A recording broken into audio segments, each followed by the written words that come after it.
And with that, we should quite possibly be live. The madness begins again. I thought this was outlawed in 13 countries. Not yet. They don't know what we're doing yet. You can't dungeon and mob at the same time. That's dangerous. Crazy talk. Yes. Yes. Okay. So, a bit of recap while we wait for people to come in. Recap. They don't need recaps. Recaps are for losers. Our final recap it. Let me see.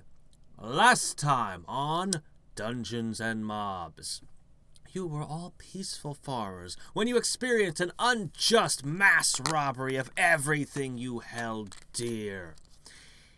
In what has come to be known as the Great Theft. What? You guys had to call it something. All of you banded together for a noble reckoning, and you set whoop. Sorry about my keyboard and changed things on screen. And you banded together for noble reckoning, and you set forth to blaze a trail of righteous vengeance. At the end of your quest, the dread necromancers showed you the terrible, wicked truth. The thieves, the scoundrels, the enemy of all things farming are the termites. And of course, these cowardly termites live hundreds of miles off. Like that'll do them any good. Okay. Well, we're off to a good start. Our first mob man has showed up. Garrett Rogers. Hey, Garrett. His platoon. The mob is waking. Did you bring your pitchfork? Did you bring your friend? The mob is awakening. Okay, let me see. Because of how this is going to go. Okay, I can see this over here. Got. Okay. Show.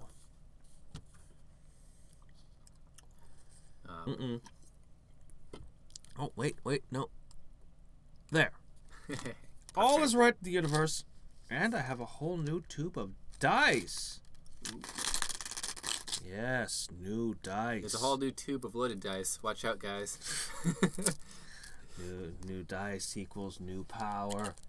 Ask him to confirm his rolls. See if they roll sixes again and again and again.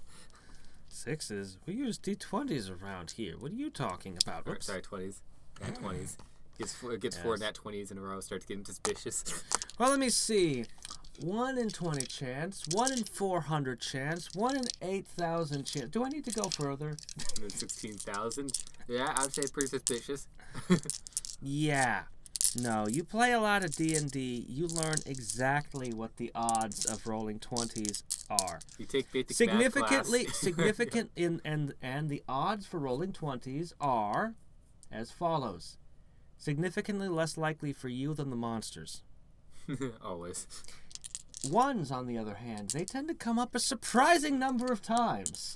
You get a lot of ones when you play D&D. So, are you guys ready? Statistically improbable amount of ones. Say aye if you're ready. I'm seeing 3 people. Arr. You're pirates today. They might get involved with piratey things. All right.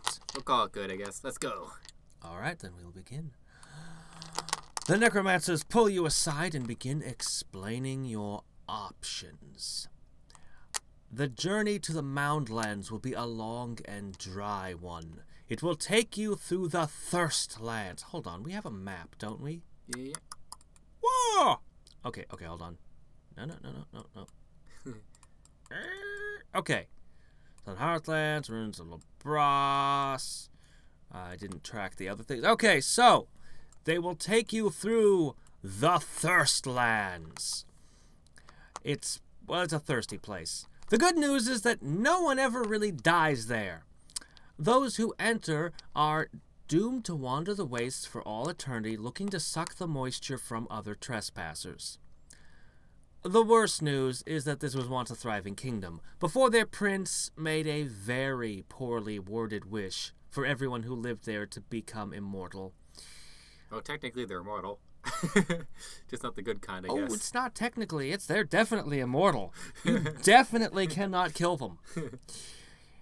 There may still be some wealth lying around, but more importantly, the soil is absolutely awful to work with. For farmers, it's basically hell. And that's all that matters. Alternately, it is possible to bypass the Thirstlands entirely, but that would take you through the elephant graveyard, and that place just hasn't been safe since, well, not since the Great Southern War, wherein hordes of elephant cavalry collided. The spirits of all those dead pachyderms then collected there. Oh dear. At least, you think that's what's going on. I mean, your grandparents talked about the elephant graveyard, too, and it being cursed and stuff, and that was before the war with the cavalry and all, so... what can I say? Anyway, the funny thing about collecting a lot of ghosts into a confined area, they suddenly refuse to settle down. There may or may not be pirate treasure buried somewhere, though Orangebeard the Scatterbrained claimed to have buried treasure in all sorts of places, and his hints range from the cryptic to outright nonsense. Next, you'll have to pass through the Forest of Colors, where an old magic school was abandoned. You're not really sure why, something about contamination. But it is well known by all peasantry that all magic is dirty and contaminated. There's at least 3 different paths you could take that are, well, safe for a certain definition of safe anyway. So that's probably where I found the prism, the Forest of Colors. There's a bunch of like glass trees or something. No telling what we'll find there. I'm not saying nothing. Man, time for spoilers. Give me. No, I ain't saying nothing. Then you'll have to head into the Undermountains, which was also abandoned. The Red Devils and Balrogs that used to live there were the best of neighbors. They even paid their taxes. Having all the fast travel, their younglings were known to be the first to appear in times of disaster. They must have cared very much, as they were always sighted right as every major disaster has happened in the last, I don't know, few centuries? Few centuries, at least. Very, very caring beings. But in their great home, they dug too deep and awakened something terrible. Short, hardy, bearded monstrosities of the pure unbridled embodiment of greed, boiling up from the depths and invading their homes. Yeah, you won't want to stay there for very long. And of course, that would lead you to the Moundlands, where the termites reign supreme. And your homes dangle helplessly, but creaking lonely, miserably caged like animals. Okay, so you're faced with a choice of whether you want to head towards the Thirstlands or the Elephant Graveyard, and I will leave you to decide. Oh, by the way, that might look like a lake there in between the graveyard and the Thirstlands, but it's still in the Thirstlands, and it's not full of water. It's flowing salt. It's got waves and everything. Oh, I thought it was a giant calcium deposit, considering it's next to bones. Well, there may be some bone powder mixed in, but honestly, when there's that much sodium, who even cares anymore? Yeah. The piratey treasure stuff, though. If you decide to go that route, I'll have to. I think I'll just have to display it on the screen. The only problem is I don't have any space to put it. Our HUD is so crowded. I may have Maverick's to. here. Hey, Edgy. Hey. Star. We've got a Maverick among us. Star Ocean 4? Yep. I ain't played that one. The guy's an edge. He's got an edge over you. I mean, you're stuck on number 2, man. You're stuck on 2. You're stuck in the past. Okay, so I will leave you lot to discuss it and vote upon what course we take. Yep. Edge just got here, so we're voting between going to the elephant graveyard and the Thirstlands. Oh yeah, sorry. In the elephant graveyard, there may be treasure. Well, there might be some wealth lying around in the Thirstlands too. Oh, both. Remember? Okay. Oh, yeah, no, it's in the description.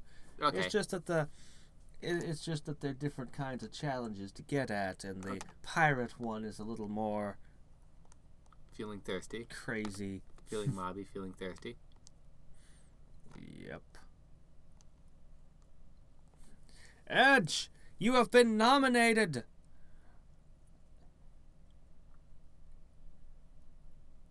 Oh, the graveyard, is it?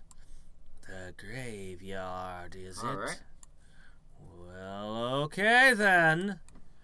Locked in and chosen. So let me see. That is... Whoop. There we go. Got our little mini map. Hold on, they went with the... We can't move it around any. That's okay. The Yeah, it shows both of them. Right, Yeah. right. Anyway, the elephant graveyard has been selected. Okay. Now, if you thought that was a difficult, nail-biting dilemma, wait till you see the next one.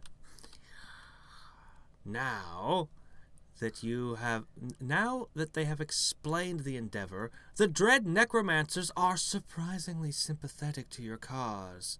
After all, violent rampages are a boon for their business. Or was it that refusing angry mobs was bad for their health? Could be both. You're not sure how much you trust them, as they are keenly interested in observing you and asking you about your measurements, your diet growing up, and other various seemingly random questions. Either way, they wholeheartedly approve of your quest and are willing to offer you some aid with their dark arts. Edge asks if you can be a necromancer. You're a farmer. I'm sorry. I think they're willing to make you a skeleton. There's no way around it. You're a farmer. That's it. You could be a farmer for the dead. No, you're not a reaper of the grim variety. You're a farmer of the farming variety. Dang it. You had cows, pigs, I mean, chickens. Farmer Green was planting arms in his yard. Didn't you see them sticking out in his garden? It wasn't an ordinary garden, let me tell you. I don't know what you're I talking think he's trying. about. I think he's trying to grow people again. You keep telling him every year not to, but he don't listen. Where do all these people keep coming from? I'm Platinum. Where are you getting them from? It pissed me off. You ask me too many questions. I do satanic rituals to increase my crop yields. Uh-oh. Okay. No, you're thinking of druids. Oh, no. Our world's messed up. Okay. We can... a rather gaunt, frail-looking necromancer motions to you. Did you want to do the voice, or should I do the voice? Go for it. This one, you.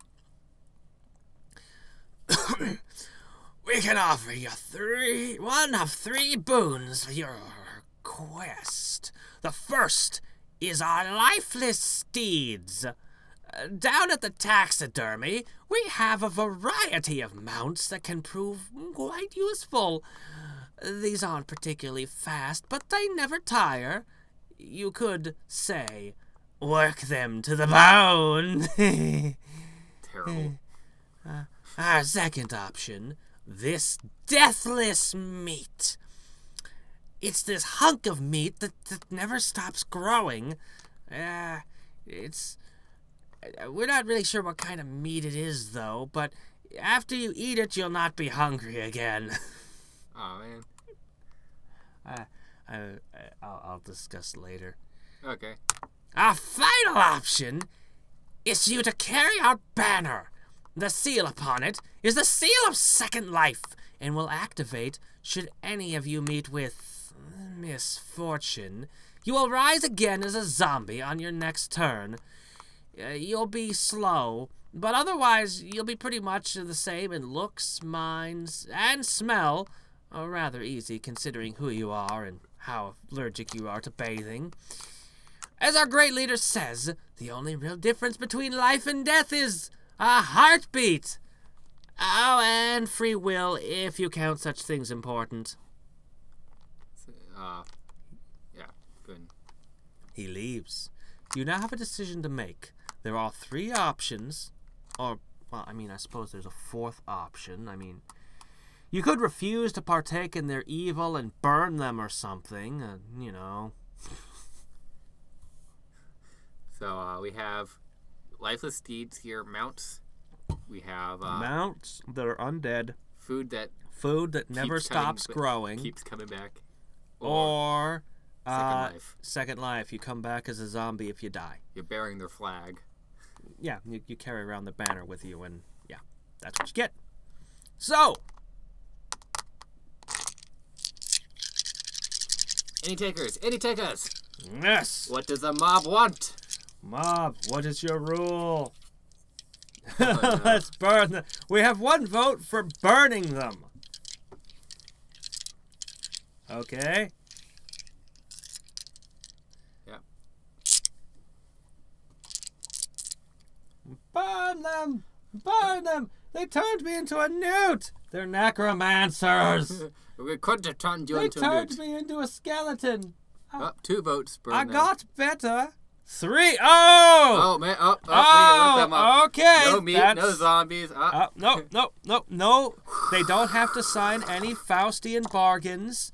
They don't have to agree to all future grave sites being open access. Okay? They choose to purge everything with fire. All right, you round up the protesting necromancers. You burn them, you burn their books, you burn their zombies, you burn everything. You burn it all! It was a salty day that day. Okay, so all undead in the region have been severely weakened. All future encounters with the undead are made easier. They gain traits including clumsy. Let me go ahead and make a... See, clumsy. They gain... Yep, okay. I imagine they have a fear effect when they hear your name. And you salt them, okay? And you sow salt over... I don't know where you get the salt from, but you do. You got the salt from their sad tears. Yes, there you go. Okay, the necromancers are done. Undead is now weakened. If it is not cooked, right? I It was really... burned. Huh? What? Oh, no, the infinite meat? No, yeah, you know, it stops working. Their powers died with them. Like, you just destroyed them. Their powers re-died with them. Yes. Even, like I said, even undead that's not related to them just got weaker because their amplifiers are now broken. It was like giant boombox speakers amplifying wah wah wah wah. Broke them all. Yeah. Well, now I have to cancel that whole future. Meanwhile, in the underworld, we tried to help them. We tried to be reasonable people. They burned us for it. Yeah, now I have to cancel the whole zombie apocalypse plot line. Doggone it. Okay, so. Right. Elephant Graveyard. Let me see. I can just skip past the Thirstlands. Oh, man. Okay. And... here we are. Elephant Graveyard. Okay. Welcome to the Lion King, guys. You ready? Surrounded by hyenas. No. Look, my son. All the places where the sun touches. Light touches. It doesn't Except touch for that over there. graveyard over there. No, Why would you want to go there, son? What's wrong with you? I like morbid things. You don't understand me, Dad. Okay, right. Our inventory from last time. Bodoop. Gotta make sure that this is all the stuff you got last time. And I'm gonna just go ahead and add, let me see. They've got anything? They just got undead weakness to them. Salted undead. Let's see. We'll put this down as necromantic purge. That's a permanent thing. So there you go. That's a thing. It can't be sold. It's non-transferable. It's a thing. Darn it. So maybe we should have called, instead of inventory, maybe we should have called this stuff they've done. I don't know. If you put some dashes between it, that'll be a good separation between their items and other things. Yep. Yeah. +1 to all anger-related checks. They said they were feeling raging. Nice. Okay. So, you travel from Labros to the Elephant Graveyard. That's a lot of bones. A ludicrous amount of bones. There's so much ivory sitting there. Hundreds of thousands of pounds. Seems like the whole black market supply trail has just been dropped and left here. Well, actually, it's rumored that ivory and bone once had value, but it's now pretty useless. Later on, I'm going to have to show the Labros. When we update the map, we're going to have to put Labros on fire. Yeah. We're going to have to burn that section of the map off. Sorry, I've changed some of the scripts and things a few times, and previous echoes of things are popping into my head. I'm like, no, wait, that's not there anymore. Yeah. Whoops. Sorry. Okay. Anyway, there's no proper path. The elephants just died where they died, haphazardly and without consideration that there would be people trying to pass through. Oh, wait, no, it appears that they have been sorted. Bones, at least. Yeah, somebody's going to have to volunteer to do some scouting ahead. Do we have a volunteer?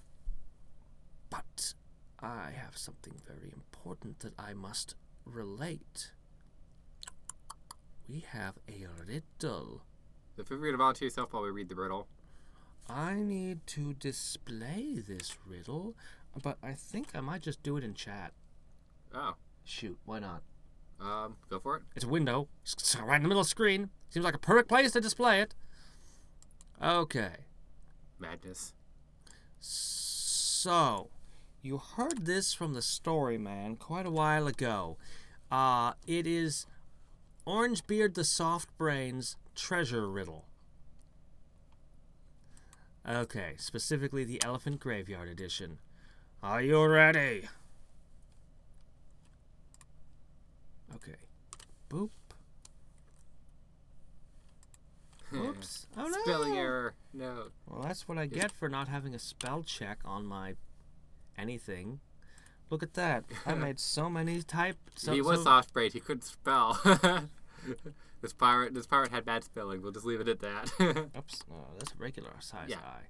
That's right. Oh no, I'm limited to 200 characters. I own this stream. How dare you? Alright, fine. Just break it up to a few posts. Yeah, good enough. Okay, then I'd grab this. X. Enter. Doggone you! One more cut, so yeah, cut and or. Oh, here's the problem. Go up to Nor. Guaranteed. And 36. We're so close. Curse you, Google! I own this stream! How dare you! Now it's going to sit there and tell you that you're posting too much and you should take a break. There you go. Okay, now I can read this. You want it? You want me favorite sparkle, do ya? Do ye? Well, you can't have it. If I gave it away the first time somebody asked, I'd be stupid. It's guarded by blades and by powder. Then I hid it with the elephants, for they never forget, and their empire will never falter. They guard it, too, not with their empty heads, nor carried on their backs, but where their last gasps are caught and cooked under the baking sun. It is there, buried in the madness of broken dreams, where only the intoxicated dare to rub their hands for warmth, like under the flames. So, Dark Moon, you've been volunteered as a scout. Dark Moon just comes in for that. Yeah, it just comes in and hears that. That's his thing immediately. In the madness of broken dreams. Nice. So, go ahead and I just volunteered to scout. Dark Moon's our scout. Oh, We were Dark asking Moon for- is taking all the dangers and risks and Yep. horrible life. Okay, cool. Okay, well. Let's see. So, let's see. Looks like the elephant trap. Nope, you're fine. Good job. You wander through and don't die. Yay! Dark Moon. I knew I volunteered the right person. Yeah, I know. Who knew he'd be so good at this? If I recommended Garrett, Garrett would have surely died. Shame on you, Garrett. Okay. So to the west, it looks like it might just be possible to scramble over the skull dunes. The skulls have curiously had all their tusks and teeth pulled out. Straight ahead, you see spines all spread about, like stabbed into the ground, like a forest of spines. Ah. To the east, I think you've heard about this place. Yeah, it's the Dying Grounds. The terrain is more steady with less skeletal remains, but however the bones have not yet been sorted, and you might encounter living, or still mostly living, elephants or mammoths, not to mention the scavengers. That's sudden silence. The best kind of silence. Hold on, we need a crickets chirping sound effect. Sure. I think that the pirates' madness chased everyone away. Everyone's just Sure. like, holy shit, what the hell? And they ran off. That is madness. So, right now you have a direction you can pick. Yes. So, north skulls. To the skull mounds, through the spines all stabbed into the ground, or through the Dying Lands. Also, yeah, you do have a treasure riddle, if you can possibly discern anything out of that mad jumble of craziness. Crazy talk. Mm-hmm.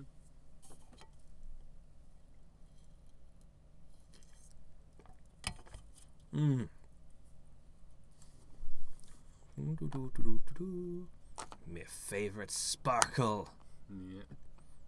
It's guarded by blades and by powder. I hate it with the elephants. Their empire will never falter. Never. Well, it didn't falter per se. Hey, Hadriex, Schneider. Conspiracy. Hello. Greetings, John X.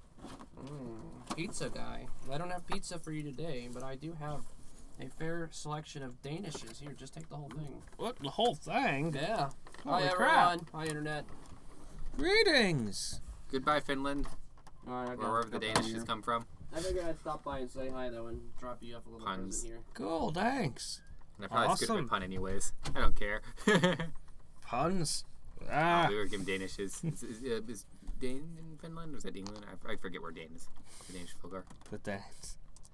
Denmark. Okay. Danish Denmark. I should have known.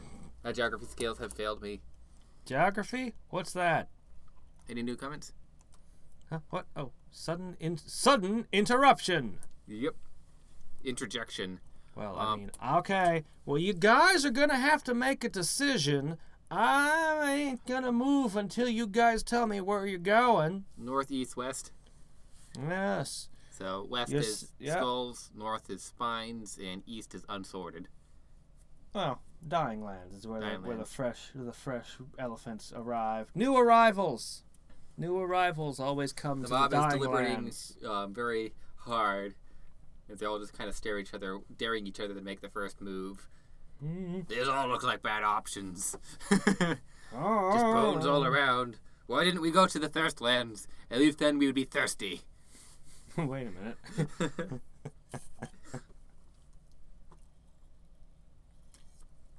The Thirstlands are great. Rice, the only plant that grows there is rice. It grows already dried and falls to the salt-encrusted ground. Just like the real world. Oh, and there are these there are these people that come up and if they press their lips to your skin, they'll suck all the moisture out of it and leave it as desiccated as their bodies are. I gotta vote for East and West. East and West? West is vote is West and East at the same time. The meme. Oh. West. I didn't know that one. Which way to go? West or East? West. Let me see. Okay, so the west would be the Skull Dunes. The east would be the Dying Grounds. Oh no! There's a person attacking the darkness. Hey there! They're trying to oh my gosh. You should scroll up to the piratey riddle and then try to decide. You're in the elephant graveyard. You burned the necromancers. I have to relate all their bad decisions so far. The necromancers gave you all these wonderful options for gifts, and you said burn them at a stake. Burn them! Burn them! So all undead that you encounter and have to fight against in the future are weakened for the rest of the campaign. Because the necromancers and their amplifiers are gone. Anyway, there's this piratey riddle. He posted it in the chat. Yeah, although I don't think he can scroll up because he only just joined. Oh. And you're trying to decide which direction in the elephant graveyard. To the west is skulls. Skull Dunes. Straight ahead is a whole bunch of elephant spines stabbed into the ground like trees. It's a forest of spines. And to the east? East is the Dying Lands, where they show up to die. And to the south is the Labrosse, exactly where you came from.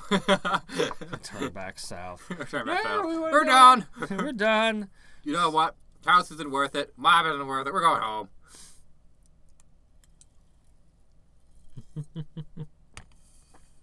Oh, okay, he can scroll back. Okay, cool. Okay. You know, they recently changed it.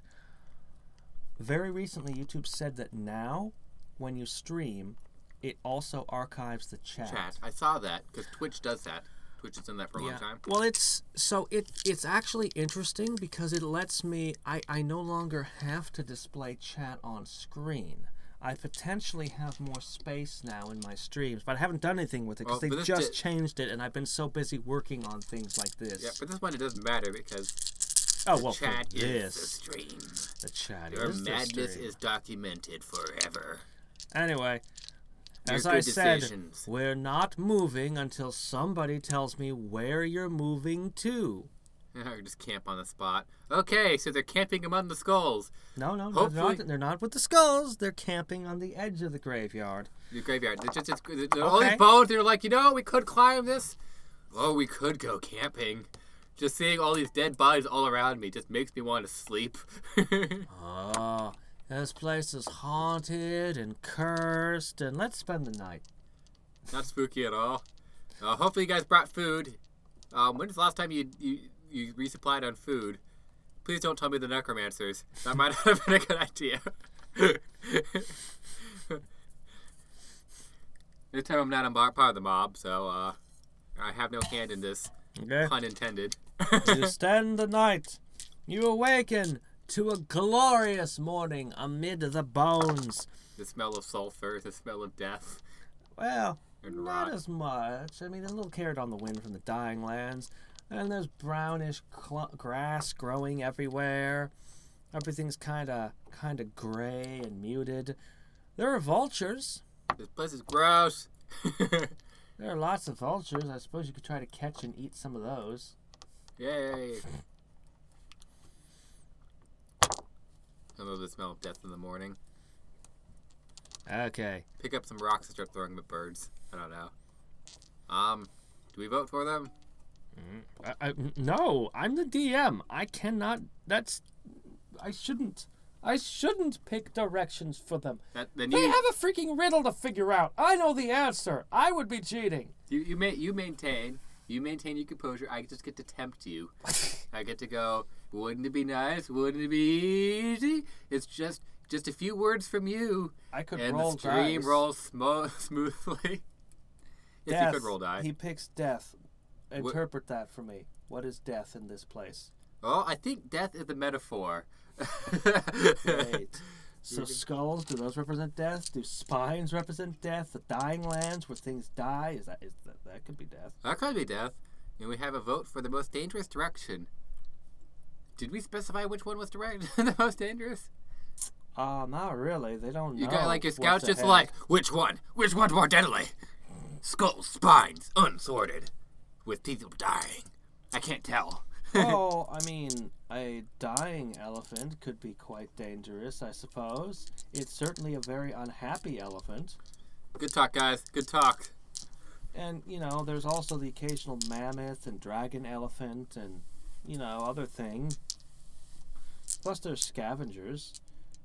I guess the most dangerous direction is the dying lands, then? I figured As far as they have information, anyway. I figured the most dangerous direction would be back to La Brosse because that'd be lost progress. You explore the graveyard for clues or items? Sure. That's what we're saying you should do. You should pick a direction in the graveyard to explore, though. It's an elephant graveyard. You can explore the skulls of the elephants, spines of the elephants, or the unsorted section. There are 3 different directions. I should have drawn a map for this. Just imagine, there's a T in front of you. West, north, and east. And as much as you want. So which section do you explore, then? I do like to go in west. You're like a video game character where you're hitting both directions at the same time and your character is doing the walking animation but not moving. No. Glitching in and out. No! I can't deal with non-directions at the moment. Hadriex. Maybe in the future I'll make west a direction that I can deal with. Hadriex, did you put the proper hit detection in this graveyard? Are people going to start walking through skulls, clipping through at any moment here? Going to areas they're not supposed to? All right. Fine. All right. We have a 2, a 6, an 8, and an 8. What does it even mean? Well, now we have to interpret the dice. They have spoken. So let's see. Or, you know, I could just roll a 4-sided dice, and if I roll a 4, re-roll. Okay. And just go 1, 2, 3. Let's roll a 4-sided die. We're going to do this. All right, fine. Okay, looks like we got a 3. Oh, that's east. That's east? West, north, east. Oh. 1, 2, 3. Okay. 4 south. Wait, no, no, they can't go south, though. I mean, they could, but I'd be like, what the hell, guys? No, the 4-3 roll. Okay, so east. It was 3, yeah. Okay, so that's the Elephant Graveyard, right? Or no, I'm sorry, the Dying Lands, right? The Dying Lands, yes. Elephant Graveyard. Elephant Graveyard. Yeah, if they rolled a 4, I should have thrown them into the Thirst Lands. Like, all right, fine, you go the other way. All right, the Dying Lands it is. 3, I knew it was 3 steps east. Okay. After fighting each other after camping, they finally have a direction. Okay, so the mob charges east. Yep, that is. Let me see. Okay, that's where the rat people, their banished tribes, now live. It said they water the bones with tears to make them grow, but that's an urban legend, probably. Everything in this world's an urban legend. Probably. I'm getting a feeling. Okay. So, you pass by a dead elephant, a dead mammoth. The bones get thinner as it's been more cleared out. There's a whole bunch of huts made of bone and ivory that are kind of really crappy construction, like kind of hobbled together. They're currently all seem to be empty. And there's really nothing of value just sitting around. Just stuff made of various goods made of bone and ivory. You do hear some drum beats coming from over a hill. Yep, from over a nearby hill. And raised voices! Yes, they do. There are definitely beings who live in these huts. Like grab bone and ivory. We can add just bone. Nobody there. We can add bone and ivory to the menu inventory. Okay. It's gonna be like the Final Fantasy system here. Ivory X1, bone X1. It maxes out at 99. I wonder, since there's only 3 people in the mob today, I wonder which one's carrying all the stuff. Poor guy. Mm-hmm. Got a brass-looking pail, garden hoe. Hopefully they don't die. Hopefully too many people don't die, or the mob might be disbanded. Temporarily stomped flat. Have to return tomorrow or something. Regroup! Regroup! I guess the bulk of the mob is hanging back, still asleep. They'll catch up later. You've got a bone! I walk towards the sound, but backwards, so I'm faster at running away. Okay. He's just like whistling as he goes. You head up, you sneak up the hill and look down upon a horrible scene. Oh, great. It looks like the rat people are engaged in some sort of pagan ritual. Alright, again. Row upon row of ratlings sitting on piles of rags, staring intently at some sort of idols made of ivory. Other ratlings, the priests perhaps, dressed in all black, manipulating the idols and speaking through them. It's upon a polished ivory stage. You notice that the stage and the dolls are the only clean things in the entire village. Hold on, I have a picture of this. Let me see, we're in the elephant graveyard, dying grounds. Always lost. Always. Here we are. Here's an image of what's going on. That's kind of what it looks like. Beautiful. 10 out of 10.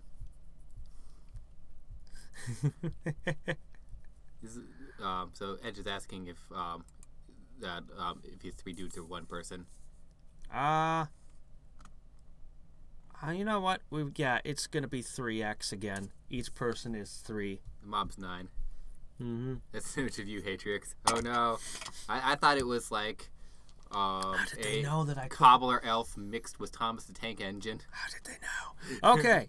So before you hold on, I should read at least a little bit further before just information you have before you start burning them alive.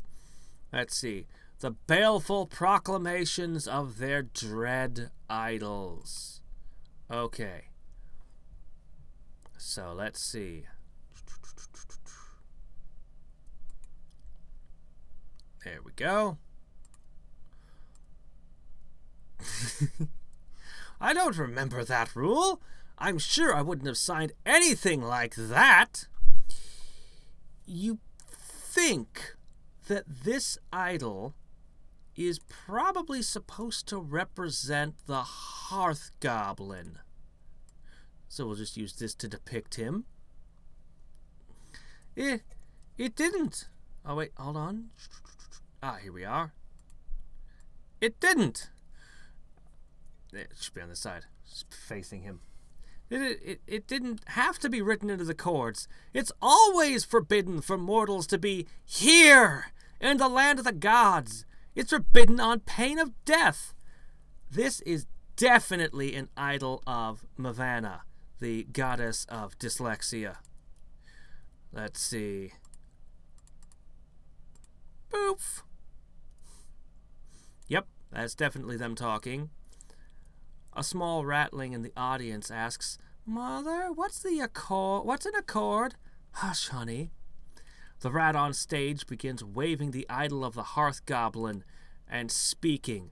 "Yes, but the accords clearly state that our chosen mortal avatars may not be harmed or interfered with by other gods." A smaller, nondescript idol is waved and says, "I don't believe any of this. You aren't gods. You're not even decent people."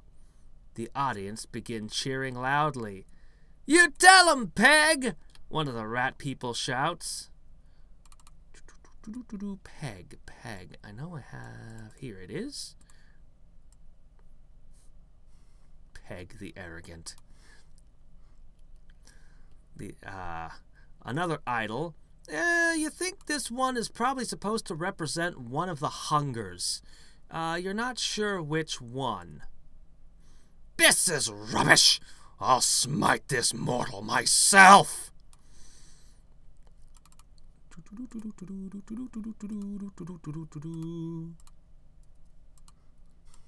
One of them. One of them. Could be any. You're not sure. The audience boos loudly. It moves to strike the smaller idol.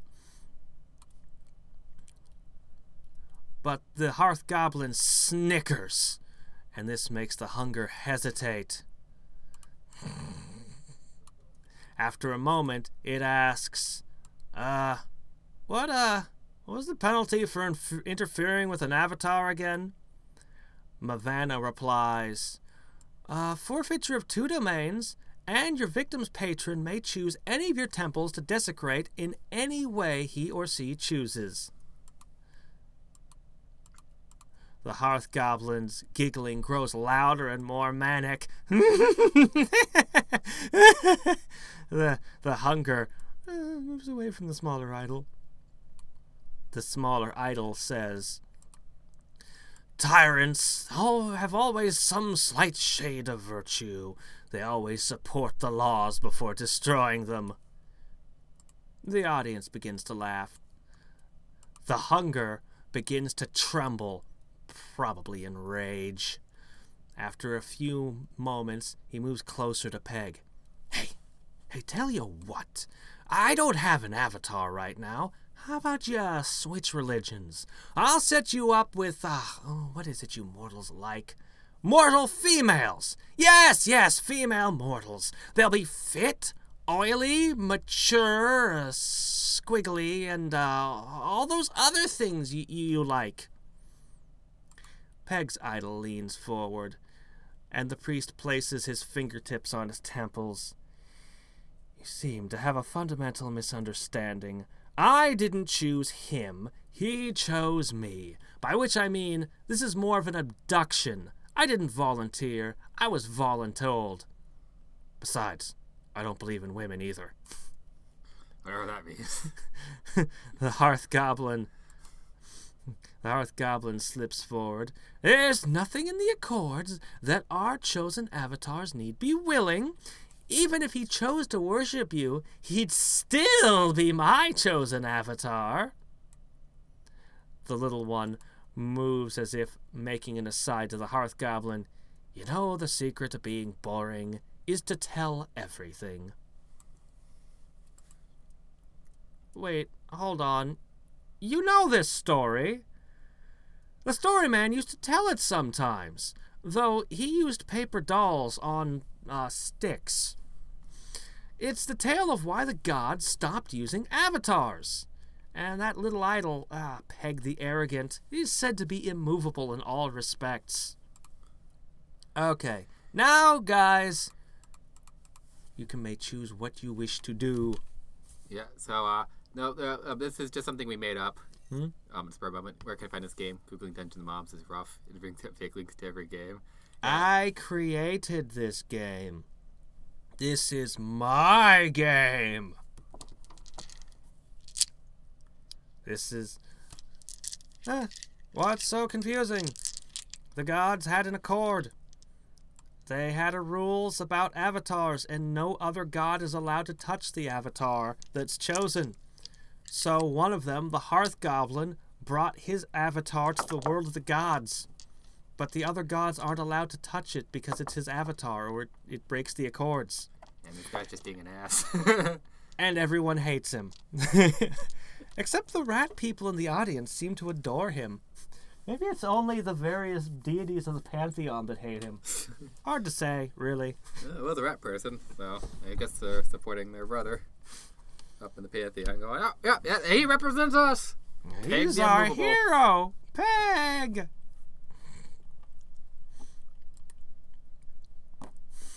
You already burned something with fire. Man. Is our audience turning into murder hobos? That was quick. Fire, pyromania. I'm looking for a cat in my backpack. If you've had a cat there, I hate to break it to you, I'm not sure the cat is quite in the same shape it was when you put it in there to begin with. No, I'm sorry. Like all things, All your pets and animals and livestock and homes were sucked into the ground. If you have a cat, the termites have your cat. I can't say that was an amusing suggestion.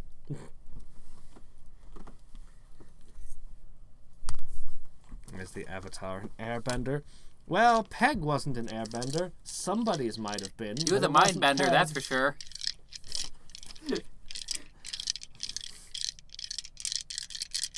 Meow. Okay. The rat people. You start meowing loudly. It gets the attention of the rat people. Most of them are going, "Shh, quiet! We're trying to watch the show." It's on a brief intermission, I guess. No, it's got to go. Yeah, if they want to wait for an intermission, 15, 20 minutes till they finish this scene. I'm wondering, are they going to start just shouting out spoilers? I've heard this story before. They're shouting out spoilers. No, that would be an evil act. That would be an evil act. They wouldn't do that. Burn people with fire? Sure, but spoil a play. I mean, a pagan ritual. Oh, no, never. Not particularly. Most of them have never seen a cat. It's kind of goes with the territory of living in this graveyard for a long time. Yeah. Also, if they saw cats, they'd probably eat them. Possibly. Variety in our diet. Finally. Yeah. They're rat people. They're full human-sized. They're about as afraid of even the rat people that have encounters with cats are only afraid of cats if those are tigers, jaguars, and leopards, and lions, and basically the cats we're scared of, and dragon cats. And, dragon cats! Oh lordy! And yeah, that's an evil that was never meant to be. And gigantic hellcats, and squirrel cats. You'd be surprised what a swarm of squirrel cats can do. So anyway, they're only afraid of the same cats that regular people are generally afraid of. I know a group of cats they're not afraid of. Thunder, thunder, thunder. Thunder cats. Thunder, thunder, thunder, thunder rats. Thunder, thunder, thunder, thunder rats. No. Does something burn? You can try. Well, it's really hard because bones and ivory. Everything's made out of bones and ivory. There's a curtain on the stage, and there are rags that the rats sit on. Those are flammable things if you wish to ignite them. Oh, okay. You just want to move on? Okay. Yeah, they just want to move on. Okay, fine. So, you move on, then, I guess. Unless somebody screams out, "No, don't go!" Let me see. I offer ceremonial knives to the idols. Okay. You come up to the edge of the stage, and you place a complete set of ceremonial knives, and you walk away. Now, they look bemused with this part of the act. Maybe, maybe not. I don't remember that part of my play, Mama. Shh, hush, honey.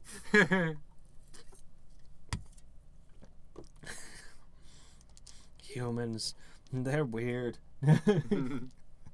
Okay. Smells like mob. Where is it? Ah. Doot doot. Wrong way. Doot doot. If they left a religious text, maybe the next one would be a reading from the religious text as a ceremonial play. Oh, no! They gave them knives. Okay. So, alright. You head off. As you're traveling along, you continue to run through just various huts, the occasional dying pachyderm of one stripe or another. You do find one ratling that's out just cleaning. It's weird. His house is actually polished and clean. Neat. It's actually somewhat better made, though it's still kind of a hovel. Do you guys throw poop on it just to match the rest of the place? Hey, no cleaning. It's Sunday. No, don't give them ideas.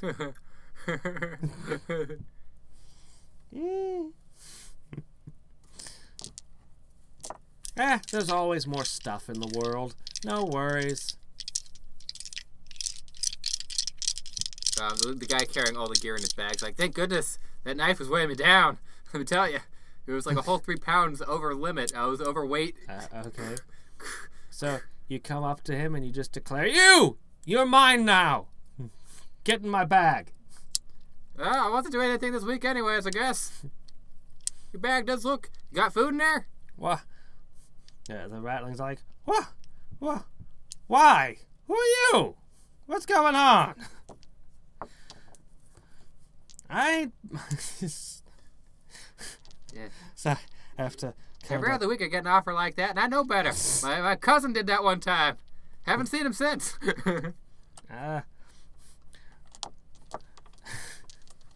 Random people coming through town with sacks. This doesn't happen often. They don't get many visitors. It's the meaning of life. Like, what? Oh, I get it. Uses outsiders. Crazy country. No, I will not get in your sack. No. Everybody knows the meaning of life. 42. No. Go read a book. What? But they're illiterate peasants. Oh, illiterate peasants. Go learn to read. Then go learn to read a book. Okay, let me see. Meaning of life. Well, keep yourself clean. Keep your home clean. Keep your family clean. And wait. Meaning of life. Meaning of life. It was how to have a good long life. Meaning of life. I think it's...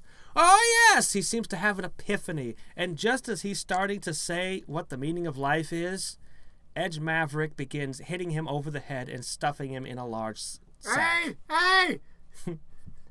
My life is feeling shorter. This is not the meaning of life. He's being stuffed into a bag. Okay. They're adding him into the inventory. I guess so. You have kidnapped a ratling. We can negotiate this peacefully. All right. You did it. That is a thing you have done. You guys feel slightly demoralized. Kidnapping an innocent ratling for no good reason. I doth protest from this bag. Okay. So. Inventory for us. This bag is filthy! Ah! Good thing you got me. I'm good at cleaning.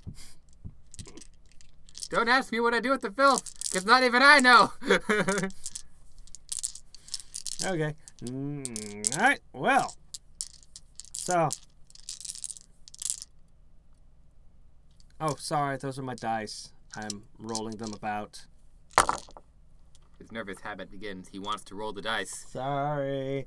Look, nothing has tried to murder them yet. It's driving me crazy. A whole bunch of dire badgers leap out of the floorboards and crap, there are no dire badgers. Well, it's not from their lack of trying. They burnt the necromancers, then they tried to burn the people at the stage play, got bored, and now they just get back to this guy. They're really trying to pick a fight.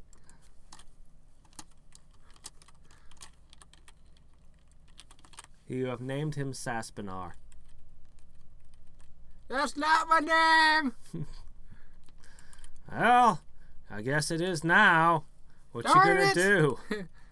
Unless somebody rescues you, you're stuck. The only difference between a ratling and a human is free will, I guess. Okay. So. Alright, well, I guess they continue to travel along down this. Alright. Next up, if they keep going, let's see. All right. There is a... It's up higher. No, it's down lower. Oh, what? Yeah, it's down here because, you know, I put this down here. Man, you need to get this better organized. No, it's very well organized. It's just that nobody else understands. He needs a good name like sarsaparilla. Okay. There is a ruined inn or tavern near several elephants in various states of decay and some larger, older bones. Probably a mammoth or a dragon elephant of some kind. A huge building with expansive stables. Must have been a way stop, which must have been here since before the elephant graveyard expanded this far. Back in the days when merchant caravans still traveled the land, before the Bag of Holding Guild came along and monopolized pretty much all trade. Anyway, the building is mostly collapsed. But, yeah, that's a thing. Do you wish to explore it or move on? That's right. Maverick has a bone for a weapon. So you have more bones in your inventory than one. He's here. good when he fights a dog. Watch this. X2. Oh, 99. There. That's the item limit. It doesn't go higher than that. Are there people nearby the building? Nah. Why do you ask? It's just a ruined old building. Let's take a gander. A gander. They're plotting evil. No, gander, goose. Oh. Then just grab a goose, add one goose to the inventory. Wait, there are no gooses. Okay. Let's see. Well, there's what's left of a stage for musicians, some fragments of what must have once been furniture, a bar, and a fireplace, though the chimney has long since fallen over. Can you find usable loot? Good question. Well, that depends on what you do in here. What you find depends on... yeah. I use some bones to make some soup. Tastes like elephant. Old elephant. Oh. Kind of gross. You started in the midst of the good old days with the food fresh from the farm. The unusually clean rattling Saspinar is still grumbling in this bag. Better give me some. Smells good. Can't believe you put 99 bones in here. Believe I'm in a bag with 99 bones. Well, 98 now. It's so untidy. 98 is an odd number. Odd number. Oh, 98 is even. He doesn't eat ivory. No, bones. He ate one of the bones. No, they're down to bone? 98 bones. Well, what else have the ratlings been eating? Elephant meat. Elephant meat and bone. I mean, they do have bone powder, but that's a whole different discussion. Bone meal. You grind it up. You can make biscuits out of it, or you can just put it in a bowl with water. Good stuff. Neil uses a plow to plow the ground to look for loot. Okay, the ground around the building? The In plow, the building? The new plow is slightly used. New plow is now You slightly broke it used. in! Old Bessie! Okay, you put him in the building and demand he clean it. Okay, so the rattling is cleaning inside the building. The plow is plowing around the building. Okay, he is really upset. He apparently doesn't want anything to do with this old ruin. He claims it's haunted. He claims it's haunted because pirates... Today has been a very untidy day. Untidy. Yes. This place has never been tidy. It's haunted. It's all because of them pirates. It's the worst place ever. Why am I in here? Why am I cleaning it? And, this furniture rotted. Dry rot. He gives an H, whatever that means. I don't know. I'm some bone soup as payment. I gave him bone soup some poop as payment. Okay. Uh-huh. Better than the bone, but not enough. You look for an X on the floor. You do not find an X on the floor. Really? Do they find an O? Is it tic-tac-toe? Really? What kind of pirates put an X on the floor? The X goes in maps, not on the actual spot. Makes it too easy.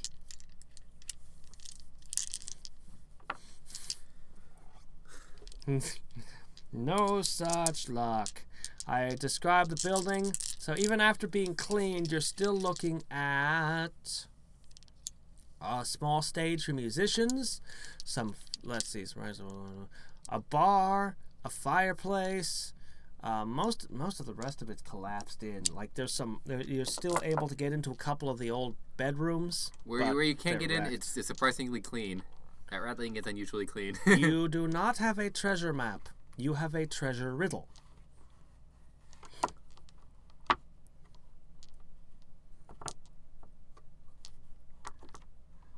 The treasure detectors are on. Near. Sorry, it has been abandoned for centuries, so no booze left. Not even a bottle of vinegar remains. I let Edge light the fireplace with fire. Okay. You plowed some of the old dry rot into the fireplace and you ignite it. Can you reread the riddle? Yes, I can. The fireplace is now on fire. Okay. You want it? You want me favorite sparkle, do ye? Well, you can't have it. If I gave it away the first time somebody asked, I'd be stupid. It's guarded by blades and powder. But it's gonna have all my typos again. Just leave it with the typos. No, it offends my sensibilities. Oh no, he's speaking like a pirate. Then I hit it with the elephants, for they never forget, and their empire will never falter. They guard it, too, not with their empty heads, nor carried on their backs.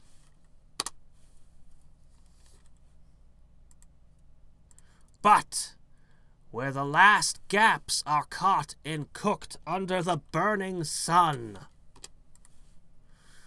it is there, buried in the madness of broken dreams, where only the intoxicated dare to rub their hands for warmth, like under the flames.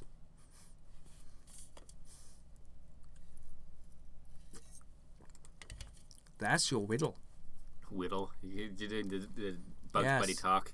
That's your whittle? For whittling? Okay. I've got a plan.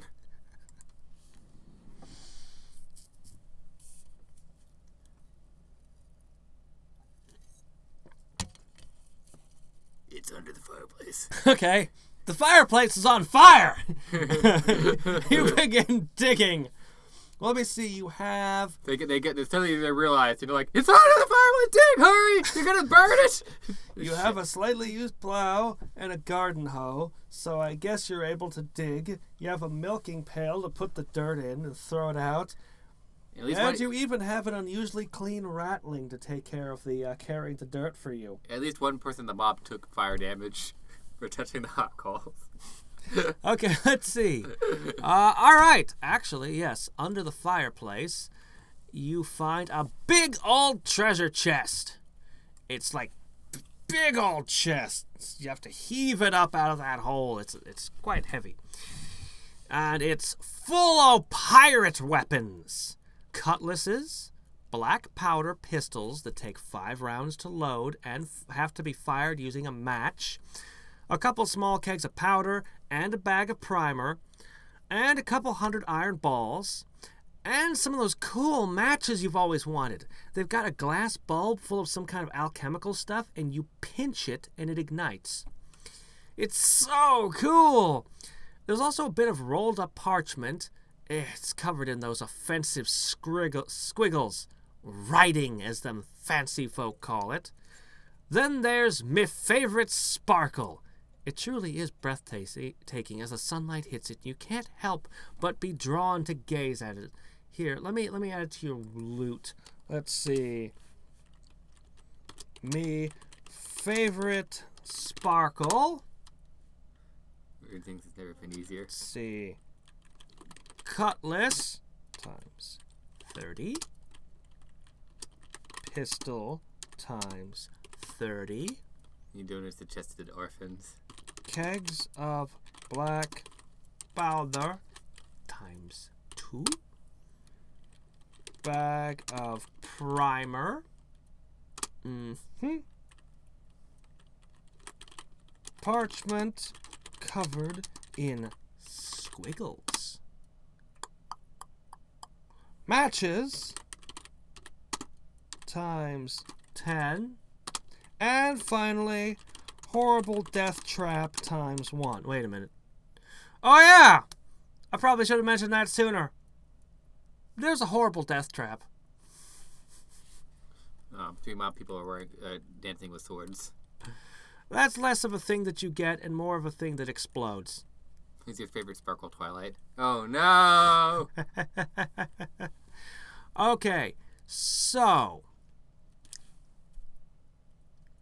they've never once engaged in wordplay. Nope.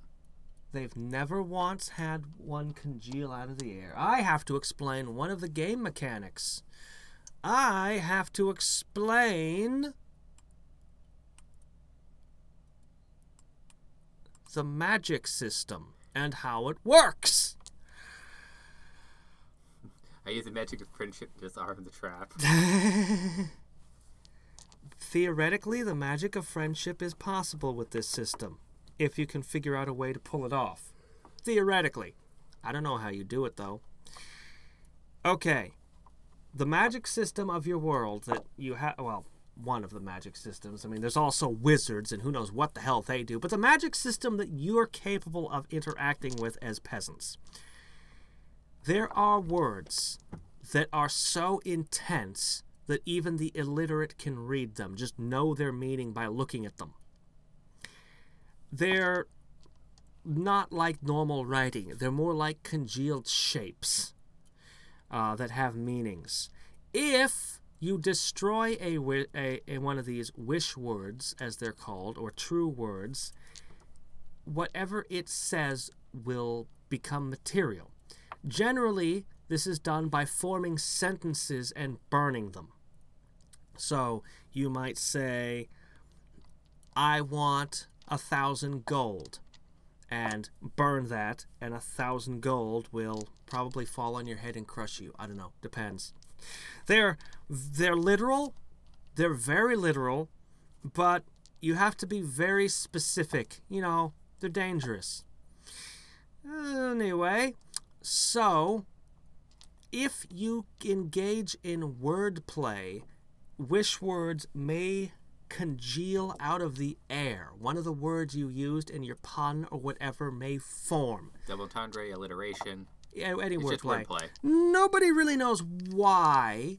There's a lot of speculation and a lot of mythological stories, usually involving the Hearth Goblin having forged them out of lies himself, or stolen them from another world, or various other things. They're probably all true. You don't know. But, Axum's Razor, the simple solution's the easiest one. All of them are true. Yeah. The conflicting ones, just separate the conflicting ones. Anyway, so they are a thing in your world. And generally no person can form, they've tried many times, no one can form more than one in a day. And there's lots and lots of lore and mythology and cool shit that, I don't know, if you ever find out about and ask about, you can get stories and explanations about. So, why does this matter?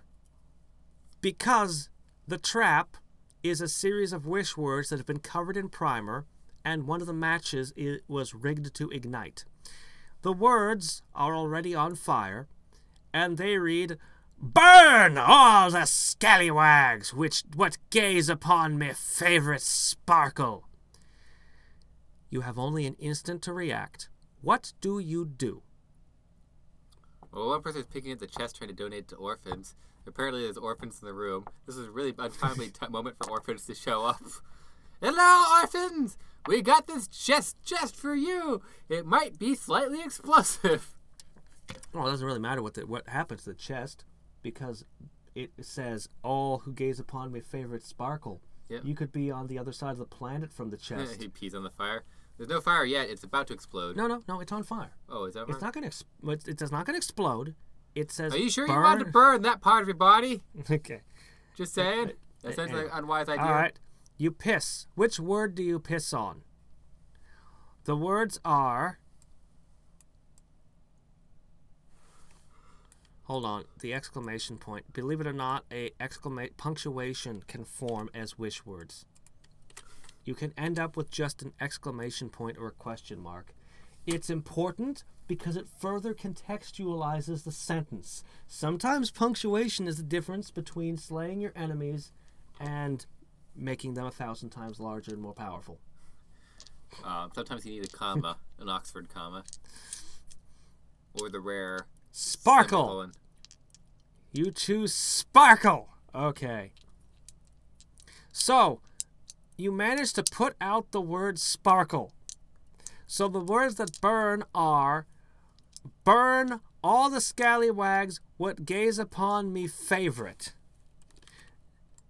Now, that is not a very complete sentence. In fact, that is a very hard sentence for me. I have to figure out what happens. Me favorite without an actual subject, so it's his favorite thing.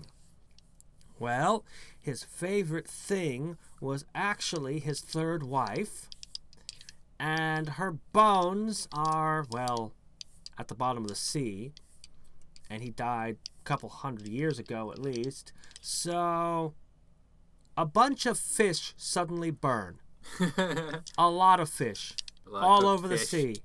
Burn. Whoops. Okay, you spat on favorite, but it didn't help.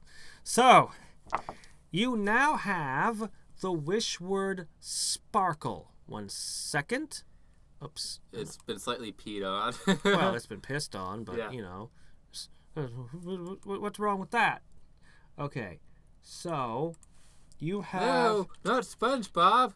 What was SpongeBob doing looking at her bones? He's on fire. Ah! Ah! Okay. It does explain why there's campfires under the ocean. So, you now have the word sparkle in your inventory. Sparkle, sparkle. Yeah. So, in the future, as you gather more words... You can write Twilight. We know what's going to happen. It is the truth. And anybody, even the illiterate, will be able to read it because it'll have been written in words of power. Words of common for commoners. In this case, lighting her book on fire is a bad idea. Oh, jeez. There are bards who write books in wish words. No. They do it. They do it. It's like a life's work kind of thing. But they do it. See, bards figured out that it's often just easier and more profitable to just sell wish words, to just make them and sell them than to burn them themselves. As there's always people stupid enough, desperate, there's always people willing to burn wish word sentences to solve all their problems. There's always people trying. She's best princess, so I'm okay with that. Missed context, but okay. Probably talking about Twilight because you kept bringing it up, and I have no knowledge of Twilight. I've seen nothing relating to that franchise. Oh, just imagine just every sentence so going off as wish nothing. words. Like, no, too much wish fulfillment. Okay, no. Okay. There is a really horrible story about too many words being burned at once. The H-bomb. Uh-oh. Go ahead, share it. All right, fine. There was a pseudo-religion of people. It was all over the place. Every city had a chapter of these guys. They were convinced that the wish words were bits of reality that were congealing. That if they could only get enough bad words, things like hate and filth and stuff like that, if they could only congeal enough of those, there would be no more hate loose in the world. They'd have it all stored up in boxes. Generally, this did nothing, and usually most of what happened was people would just steal. People would always get off and steal their stuff, and all they were doing was making the world a filthier, more hateful place. When it came to a head was when this one king, I don't have the notes on which king it was. Anyway, this king gathered together and built an H-bomb. He just took hate, hate, hate, hate, hate, hate, hate, and he filled a wicker basket with it and poured oil on it. And he set it in the middle of a rival king's capital and burned it. This may have been a mistake. Yeah, everyone in the world felt the raw hatred, unbridled hatred emanating. Felt the emanation of this thing when it went off. Like To this day, that city's ground boils with unbridled and unfocused rage. Barbarians, if you want to become the barbarian class, you have to take a pilgrimage there. Supposedly, you take a bit of that hatred with you wherever you go for the rest of your life, and that's what they tap into for their rages. Very good place to rage. Yeah, no. And also they woke up a giant blizzard monster that can breathe fire or something. You're not too clear. It comes out of the sea sometimes and attacks cities. So we do need the magic of friendship. Yeah, it's pretty bad. There's a sort of cult that's trying to do the opposite and capture nothing but good words like love and friendship, but they'll never catch on. So Marito Salsa joins us. Talks from far away to understand what's happening. Good luck. Good luck. Good luck. The chaos is set in deep. At this point, oh yeah, no. So the chest is blown up, and now. Oh yeah, so it didn't blow up. It just burned the words. Oh, sorry. You keep saying it explodes. It doesn't explode. Sorry, man. Despite all the gunpowder and primer, it does not explode. The pirate knew what he was doing when he rigged it. Despite being called the soft brain. Yeah. Of course, he didn't specify what kind of burning. Fire burning, chemical burning, frost burning, heart burning. You really need to be clear about what kind of burning you want people to have. A lot of fish got Indian burns.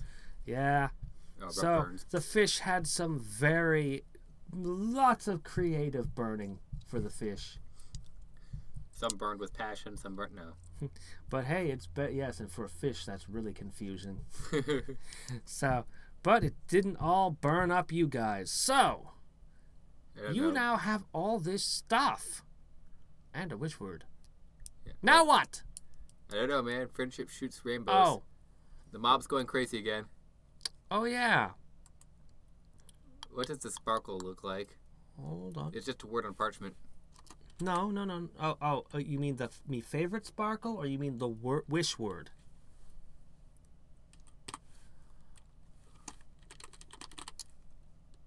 And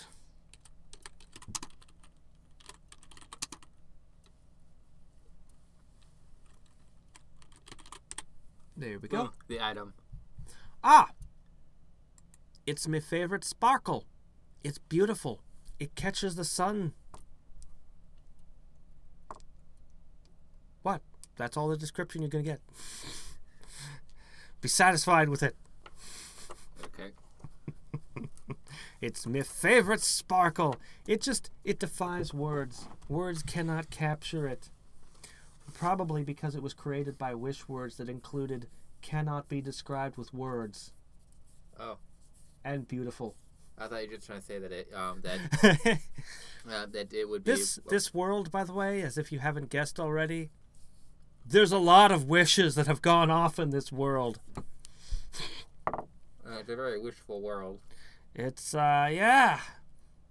Supposedly, the more words you use when making a wish, the more powerful it is. Sometimes people will make something that could be described in 2 or 3 words. They'll use 100 because it'll become a way more powerful effect. Short sentences, or even just 1 or 2 words, have dramatically smaller impact. Although, apparently, just burning the same word 100,000, million, billion, however many times is ridiculously effective. It was super effective. It was super effective. Everybody in the area fainted.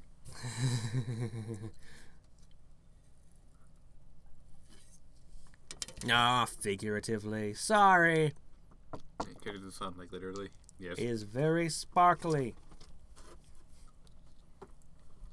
in the future, people use it. If you ever sparkle to capture. It doesn't do a good. It doesn't do it justice, but think of it as crystalline.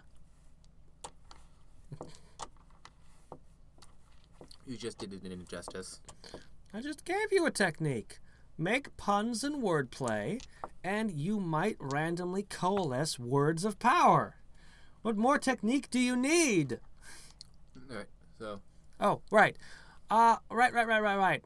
So after you finish collecting your treasure and bagging it up, I guess you probably stick your protesting clean ratling back in a bag too.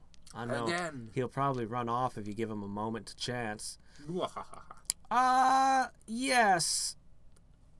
Okay. Hold on. This awakens something. As the pirate said, it is guarded. I'm illiterate, I don't make head puns. A flow of black smoke bursts from the ground, moving as if under high pressure. It forms into jagged, twisting shapes, like a mass of glowing, broken glass flowing into... Oh, it's shaped like a giant elephant with burning yellow eyes. Now that it has a form that you can grasp, it's way less scary. The spirit glares balefully down upon you, and then, with what might have been a coughing chuckle, it unravels, billowing into an ancient weathered set of elephant bones and turning into a thick tar-like substance and... Ah, shit, it's a complete set of bones. Maybe this is why the rat people keep all the bones separate and sorted.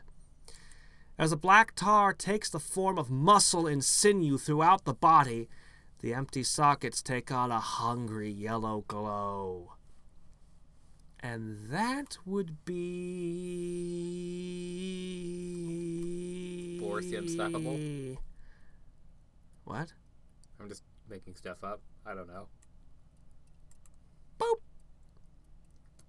That is forming. That is forming as we speak. Well, what do you do? Oh, please, illiterate people know how to pun just fine. They can engage in wordplay. They just can't write it down or read it. You may pun, but do not punish us, please. That's a tired old pun. Also, the wordplay always has to be involved with something going on. You can't just go on a stage and shout out random puns. It just never works that way. Bards have tried. Oh. Hard. Well, look what trumpeting around now. Trumpeting? Trumpeting, yeah. Look what trumpeting around now. Let's see. So. Going off like a foghorn. What does the mob do? Yeah, you can also do alliteration, so just picking multiple words with the same letter. Metaphor, similes, all sorts of wordplay. Wordplay. Double entendre, so I need any of your favorite James Bond quotes if you can get them to work.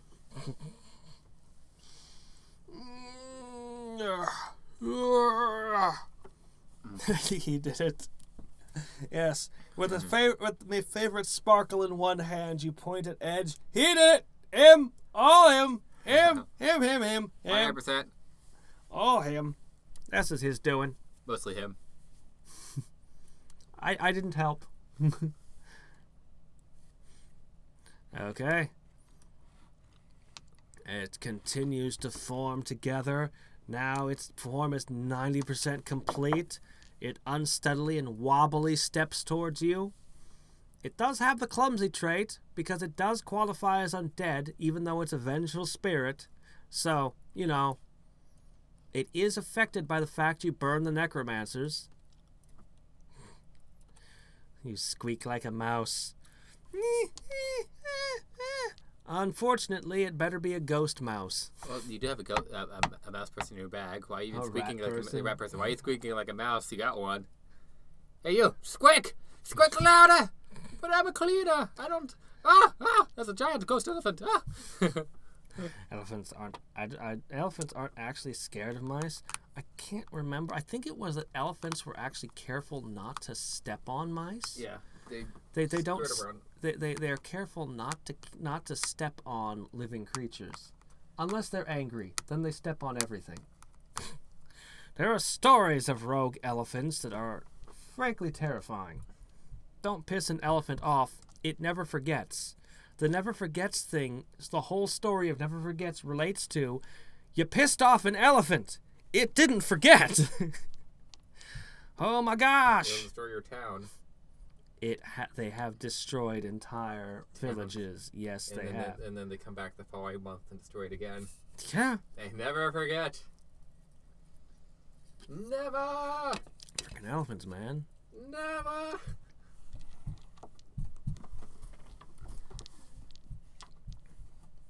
Oh, I'm waiting. Pass me a Danish. But we're not in Europe. What kind do I want? We've got ones with red in them. What is... I used a sparkle on the elephant. I'm going to take this one. So, I think this one is full of cream cheese. One mob member rips off their shirt and they're like sparkling like a vampire. And sparkle at it. I don't think it's super effective. Okay. You use the word sparkle by itself? I think they're using the item. Oh, use the word sparkle. Okay. Wait. You're using the magic word sparkle. I think. So he just burns it by itself, no context? Yeah, I think he turns into a sparkling vampire for a brief moment, like a magical girl sequence. No, it's a single word. You're not going to get that much out of it. Not without some supporting words. Pistol, like a firecracker. Yeah, I think you get some sparkles and fireworks. Okay. You smash it under your heel. Any form of destruction works. Traditionally, fire. Okay, so you get sparkly fireworks spewing out this way and that. Well, you have items. You have legs. You can run. You can do anything. The options are yours. I'm desperate. Don't question my motives. It's very pretty. Okay, I'm lost.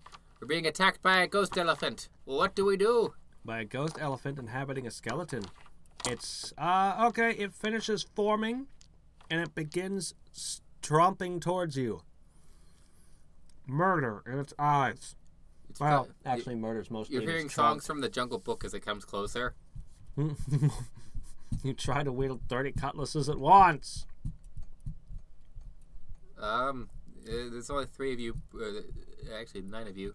Okay. So all of you are you're all like Zorro. All right. So here's what happens.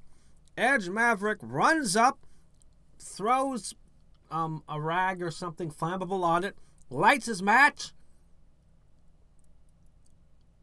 Any moment now it'll catch. Maybe a little primer. Okay. It's a gigantic elephant skeleton held together by tar-like ectoplasm. It is decidedly not flammable. It looks probably mildly humored by the notion of something lit on fire. The elephant makes its first attack. At Edge Maverick! Splat! One Edge Maverick is down. It's an ectoplasmic tar-like substance. He's now slightly less edgy Maverick. It's not actual tar. It's ghost tar. If you lose one more Edge Maverick, you'll be dull Maverick. Right now you're chipped Maverick. It stomps forward towards the mob.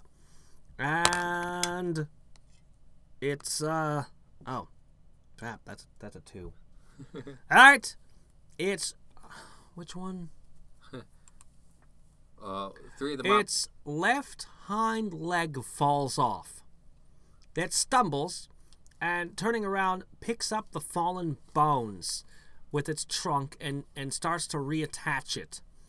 Yeah, it's kind of trembly and wiggly. It tests the leg and something gives out and the bone comes loose again. Its trunk lets out a loud, wet, frustrated noise and it sets out sets about reattaching the leg again. A bit of dysfunction going on here. Huh? 3 of the guys stand around singing the Ghostbuster song, I guess. Not very effective. I use a ghost match. I'm starting to feel you guys don't stand a ghost of a chance. It has the immortal trait. Even if they took it apart and smashed it, even if they broke every bone in its body, it would just hop out and possess another skeleton. Ah. So. Cheater! I mean. Immortal ghosts. I mean, it's having. For Shadow the Colossus. All the necromancers are done, so it's definitely weaker than it would be. But so 3 people are climbing on top of it while others are running away. Okay. Edge Maverick's second mobster climbs it while it's trying to fiddle with its leg. The rest of the mob sounds like they're running away. He begins gnawing on it. Okay. Food! Biting it. Ah! Okay, that's an unarmed attack using your teeth. Against an immortal. Its armor class is very low, so it's success. That's a D3 damage. Okay. My system does not use damage reduction normally. It's a very rare ability. So you successfully did 2 points of damage. 97. The elephant gets a turn. He's angry when he's gnawing on it. He's gnawing angrily. Oh, I'm sorry. +1 to all anger related. No, skill checks, not attacks. Almost got me on that one. Okay. It smashes with its trunk. Yeah, it totally gets you. And I could roll the dice for damage, but I can just say it splats you. You've got 4 hit points. Its minimum damage is a 24. Okay. So the rest of the mob is running for their lives while the elephant is squashing, while Edge Maverick is bravely holding it back. At bay, He sacrificed himself. There are 2 of himself. There's 1 left. No, there's one mobster left. Well, this is it, guys. Looks like I'm out. You have 1 guy left. No, he wants to. If he has to go, he's got to go. Oh. Okay. I think he's saying that he thinks he's dead. I think that's what he's saying. The mob thanks Edge so much for sacrifice so they could get away. Okay. This was a sad, tragic day. All right. So, as you move along, you realize that you're starting to get all spun around and lost while you've been running around things and stuff. You've got a good lead on it. It's stomping in the distance. You have the feeling it's not going to get tired. But you are thoroughly spun around and lost and don't know which way to go anymore. Now what? I shouldn't say anything. I had a really good idea. You're not allowed to have good ideas. Dang it. You're only allowed to have bad ideas. Remember the edginess, everyone. Except for losses.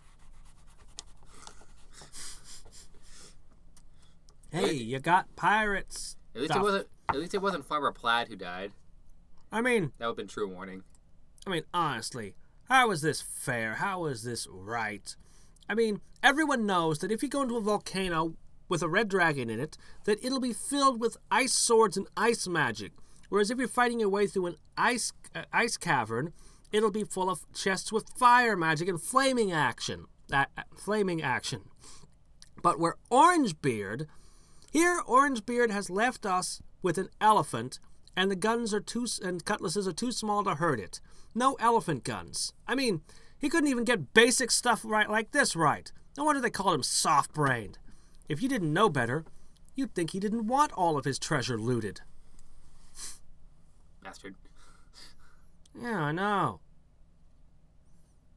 Okay, so you'll either have to scout around or ask somebody who knows the lay of the land how to get out of this place or something along those lines.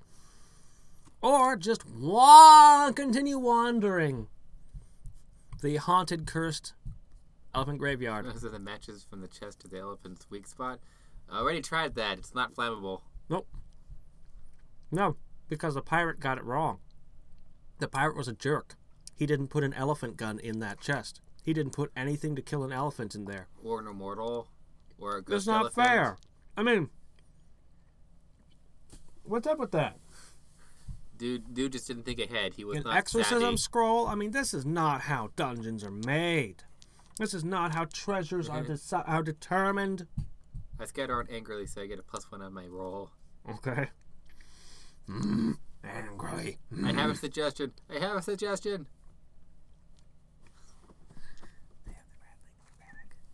Well, they do. I know. I'm like, it's like, Go ahead, suggest it if you like. You can do it. Hold on, I'm doing their scouting here. well, 3 of you going around scouting, having forgotten that you have a rattling in your bag, who's screaming probably directions at you. He's not screaming anything. He's grumbling. Nobody's Grumbling? asked him nothing. Well, I mean, there's a ghost elephant chasing them. They're screaming. He's in a wailing. bag. And he's with them. He's being hauled around. There's no way he missed all of this. He's not happy. But he's in a bag. He doesn't know My which ghost direction. attempts to angrily possess an elephant. Are we gonna have a kaiju fight? Okay.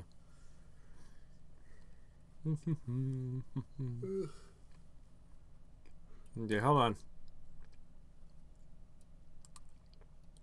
Okay. The angry scout finds an unusually huge skull with a pair of human skeletons impaled on its tusks, and hey, they've got really nice boots and those fancy wide brim hats. And is that a chess set? Wasn't Jack the Traveling Justice looking for one of them chess set things? Yeah, he offered to trade an old saddle with Jeffrey the leathersmith would trade for a can of dog food, which you could exchange for shoot, you can't remember. It seems everyone in the land had something they wanted to unload in a giant trading chain. Sadly, the skeletons are 20 feet off the ground and well out of reach. Now, mobbing from the afterlife. Yes. Actually, that sounds like a campaign. From the Tell you afterlife. what, maybe the next campaign will be a ghost mob. Okay. No hats, no boots, no chess sets. Okay. Oh, they run off? Ah, he said it doesn't sound important. He ignores it. Oh, 3 of them just walk by. Oh. Nope. Okay. Excuse me. Ask Saspinar the way to the closest brothel. Okay. Brothel? I would never engage in something so dirty, so untidy. Well, okay. There is one. It's down in the it's downtown in the bad sector. I stay out of that place. It's back about he starts giving directions. Let me see. Downtown. Yeah, it says he possesses one of the skeletons. I don't think he could possess, though. He doesn't have ghost powers. He hasn't developed levels in the ghost class. Dang it. Ghost peasantry skills not Sorry. strong enough. You could have been a zombie, but you burned all the necromancers. That was your option for the all that undead action. Okay, hold on. Okay. Sorry, had to get... Okay. Yeah, like the people in the underground, like Scurry that way. 10 Fenrys. Follow the scent of what smells like garlic and apples up the jagged back of old Jeffrey, the stubborn mammoth, and... What? What's with them looks? Outsiders. Sorry, let me see. If you want to get to the brothels, you gotta follow that right over there, and follow it back that way. Well, there is a screaming undead elephant in the way, of course, that you'll have to get around, and you'll eventually make it back to our village. The play might still be going on. It's a really good one. But I've seen it before, and I had more important things to do. Why are they heading back to that way? They asked for directions. I'm just giving them the directions to that place.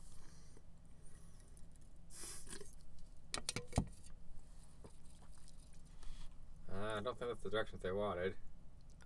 They're saying they want to go back to the village. Oh, they're saying weird. they want to go to a brothel. Guys, what?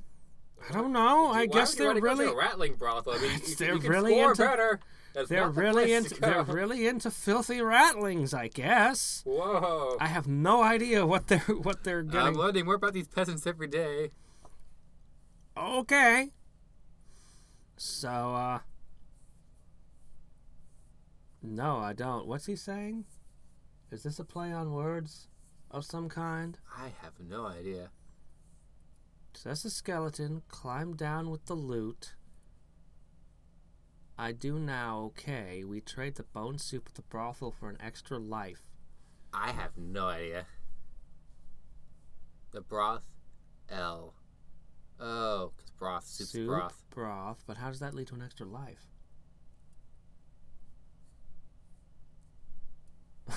I have no idea. I'm sorry. Your pun is far beyond our petty intellects to comprehend. It just went... The magic system, like when you see magic words, you can get a new one to congeal and form when you use a pun, but you have to be around a magic word for that to happen. It's not going to equate... No, if they give me a pun that makes sense, they can get a word to congeal. Okay. In Whiskey's case, you'd get something to do with soup. Only if I can understand it. Yeah. It doesn't happen every time, anyway. It doesn't happen every time, but you get like a bone soup pun. You wouldn't get an extra life randomly. That's a pun itself. Well, you would get one of the words in the sentence. Yeah. That you used. So you might end up with bone. You might end up with soup. You might end up with brothel. You might end up with trade. You just don't know what you'll get, and then you'll have that wish word. Yeah. It would be awfully hard to find a use for the wish word bone. Wishbone. But hey, at least That was bone a good is, television show. at least bone is an element. Oh no, the terrifying elements of this world. It's listed in Edge the Maverick elements. has a sparkly comeback from the afterlife. Yes, if you have those words, you could form that into a sentence. Yeah, I get that. Broth, soup. I don't get the for an extra life. Anyways, you guys are... What are you right now you're talking to a person, you're being chased by a monster. Okay. They're What are you heading doing? back. They charge back towards the vengeful elephant on their way to the village. I'm going to say that the elephant was certainly not expecting this. But it's not going to complain about its victims coming to it. I already also expressed that your pun has to have something to do with what's going on. Otherwise, you would just Google 1,000 puns and spam them. What did the buffalo say to son? Bye, son. Uh, Whoa, you made Snyder groan? You made the Pun King groan. I'm taking an L. I'm done.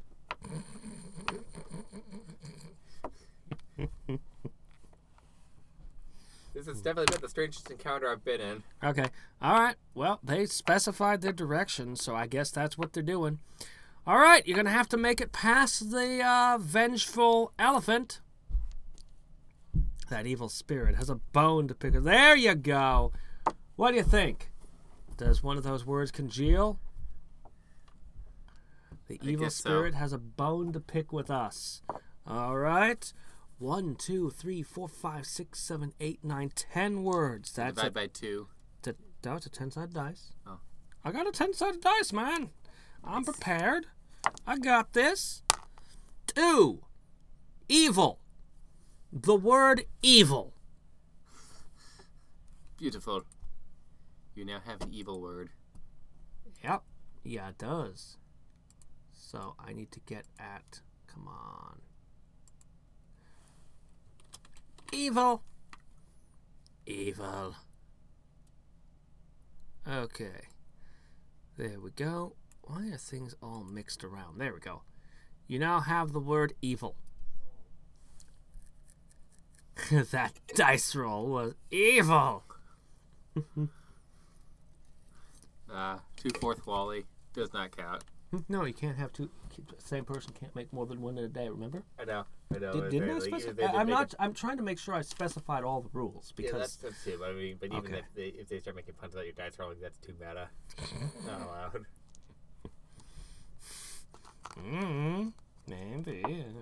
Technically it's a has really something to do with what's good going on. pun. It's not really going to cause a situation. I have not played Antimatter Dimensions.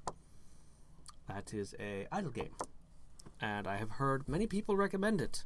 But I have a strict 3 idle game limit because you'd be surprised at how much time I can sink into those already. They run all night. By the way, a new Realm Grinder video should be available on Monday or something. This was an advertisement for the Hadriex channel. Also, if you wish to, if you're in the mood for some Baldur's Gate, or then there's my Undertale series. Let me tell you about that for 5 minutes. It's only been like 2 years between the last update. And I make trailers, and then there's the webcomic thing I did. I think it's been longer since the last update on that one. Update? That's a completed project, man. That's one I actually finished. I have the solutions for the elephant's tar. I have a rat. It's rat backwards. What? I have a solution for the elephant's tar. I have a rat. It is a palindrome. Tar and rat. Yeah, And but it is it doesn't make sense in... Okay. It's the first day of this new mechanic. I'll give it to him. Fine. So you run up towards the giant elephant and you shout that. I have a solution to your tar! I have a rat! The elephant looks confused. You look confused. The world looks confused. And One. then a word congeals. He got I. Oh no. Pronouns. The most dangerous of them. I is a fairly useful word because when you're building a sentence, it provides targeting. Mm-hmm. You say, get big, you don't know what's going to happen. You say, I get big, and you might get larger. Might. You didn't specify how you got big. No, you don't. So it might be in ways you didn't You intend. suddenly get a big ego. Your Oh, head no. gets really big. Got it! I like to just get a big ego. Oh no! But still, it's way better than the enemy gaining 1,000 pounds of claw, muscle, and fur. Ugh. You already used Sparkle. You burned it. It's gone. It went sparkle. Yeah, you did. You yes. actually you consumed that item. I specifically asked. I specified. You definitely did that. I sparkle evil. Sparkle evil. I don't even know what that would do. Maybe you would have evil sparkles. Or maybe you would have the ability to throw sparkles at evil things. Hard to say. I sparkle. That might make you suddenly have a craving for blood. Yeah. But as you walk around the alright, you ran up to the elephant again. How are you going to get past to go backwards to the rattling village? Why are we even going backwards? You're trying to get to the magical woods. No. They said they want to go to a brothel. Oh, I am just all I do is I manage the world. That is it. I populate it with things that are in it. They decide where they go and what they do. They have declared they want to go back to the brothel. So, now they need to specify how they're going to get around this elephant without their entire mob being stomped flat.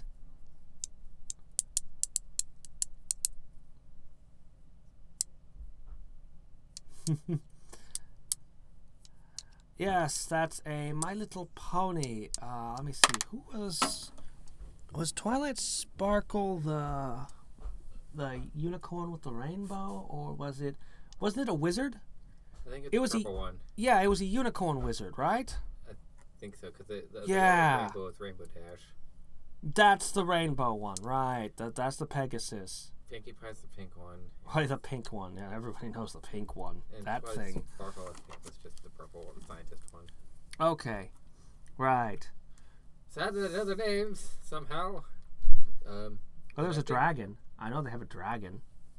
It's like their pet I don't dog think or that. something. Yeah, I don't think they use it for anything, which is a shame because you have a dragon. I don't know his name. I don't know most of the cast's name.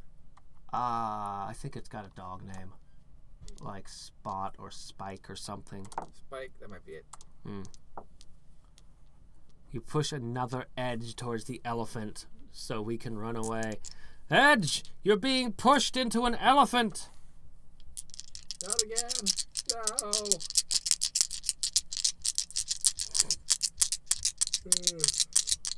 If this was a mechanical element, we could be doing Breath of the Wild music. I don't hear any objections, so I think this stands. Alright, that's what happens. The All madness right. continues. Alright. Combat music plays. The peasant stares up at the elephant. The elephant smashes down at the peasant. Squish. Miss! How? The How mob did you makes it miss? past the elephant. Round 2! The peasant stares up at the elephant defiantly. The elephant ghost wetly honks, and a 3. It's rolling bad, but that's still a hit. Splat! Okay, you sacrificed his life to get to the brothel. You follow the rut, you do as you said, you make it back to Rattling Town. The play is on its 3rd act now. And hey, there it is. It's a brothel. It's closed because they're watching a play. Yeah. Everyone in town is watching that play. You've abducted the only person who wasn't. Oh, now he's at the play, so I guess he can get off here. It's a, yeah, you can tell it's a brothel because it's been painted with bright colors like red. Mostly red. It's a dragon baby. And yes, they use him all the time as a lighter to light a fire. Okay. Oh, So anyway, there you are. My Little Outside Pony the... lore. That's the brothel. They're stomping and trumpeting coming towards the village. Some of the rattlings are starting to look alarmed. Oh, what have you done? No, it's another one of them ghost mammoths. Has a problem once a month. No, actually, the rattlings don't get trouble from those sorts of things. They should know better. Now what do? You're the people driving the action, not me. I don't get to write the plot. I don't get to write the characters. All I get to do is populate the world. That's it. Ugh. The players, you guys are the game. You guys are the show. I hide behind the audience that plays the elephant does it to me. I think Okay. it's seeing of you is supernatural. Okay, so after a couple of minutes, the thing comes stomping into the village, and the rattlings get up, and they all begin hissing at it and baring their teeth, and it suddenly stops nervously and backs away and backs away.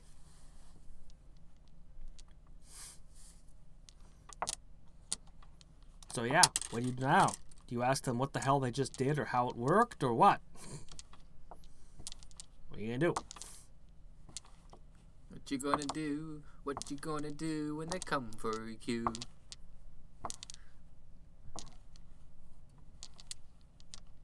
Ah, encounter defeated. Do you get X? You did a lot of running. I'm not sure. You got your jogging in for the day. XP, we'll sort that out at the end of the adventure today. When you get out of the graveyard, we'll sort out things like XP.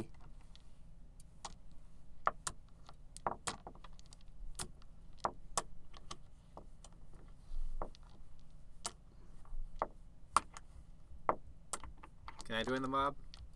What? You know too much. It's an awfully thin mob, let me tell you. Sadly, nobody arrived today. I made the announcement. It's weird. I had so many people ask when the next one would be. I've had at least a half dozen different people in different places wanting to know when it would be, and I'm not sure we've struck the right balance yet. They didn't arrive. It's absolutely critical that there be players. Without players, there's no game. Right. It's the way it is. This is the nature of it. Like I said, there was 5 people in earlier. I don't think we struck the right balance. Most of them didn't comment, though. Most of them were probably watching on phones or other things that can't respond. Since we're at the play now, I know where I am. I backtracked to the graveyard where we were before coming to the village. Okay. So up at the tri-point. Alright, you go all the way back to the beginning. So there's a mountain of skulls to the west, a forest of spines straight ahead, or the dying grounds to the east.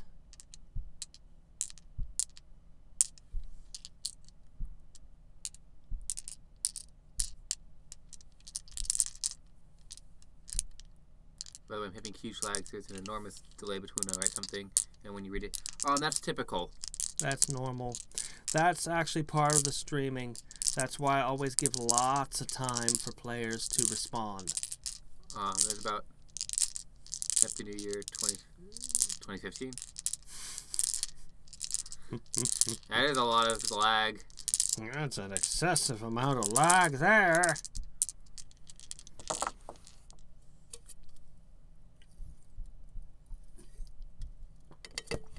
Go west now.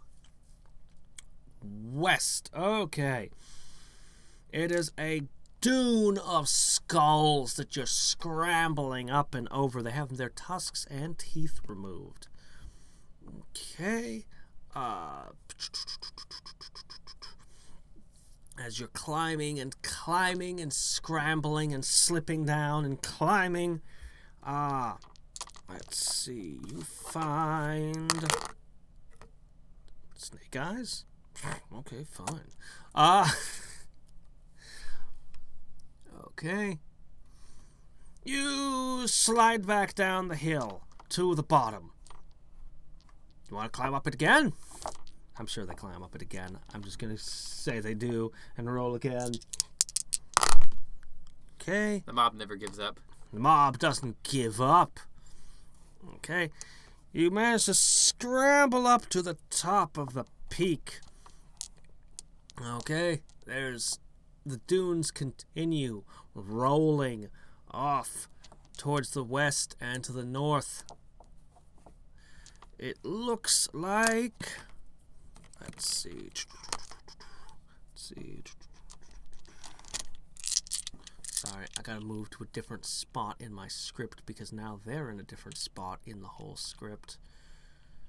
I know about what the roll chart with that was, but... Let's see. Okay, that's the Rattling Village. Okay, that's still going. Okay. Okay, as you carefully pick your way up the skulls. It's slow going. Okay. There is a dead ratling. Just dead. Just dead among the skulls. It's he's wearing ragged clothing. So there's that.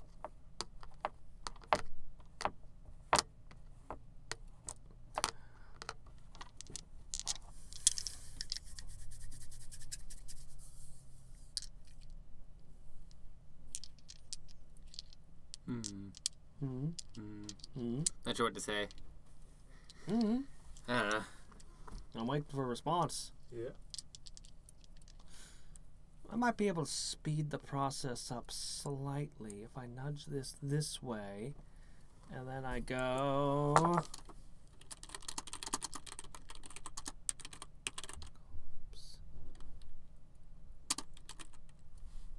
I I stick the dead ratling in my backpack with the other ratling. His company and doesn't get lonely. Oh, okay. Okay, so you reach down to grab the ratling, and suddenly it grabs you. Ah! Zombie! Wait. Possibly alive? Maybe alive, maybe undead. You're not... Which one? This might warrant further investigation. What do you do? I think I'm about ready to head out. I'm done. You're tired? Yeah. Yeah, you only got like 2 hours of sleep. Yeah, I only got 2 hours of sleep. I am dead. But you... But what if we went on to one of the characters you're supposed to voice? What we do then, huh? No idea, man. No idea. Okay, you scream like a little girl. Ah! That thing goes, ah! Water! Water!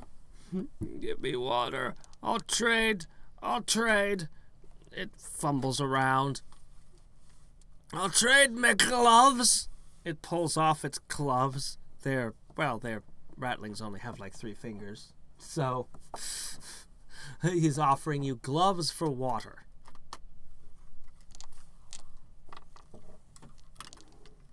What do you do? Good luck. Is a trade. Is a trade offer. Do you accept? Do you roll on? What do you do?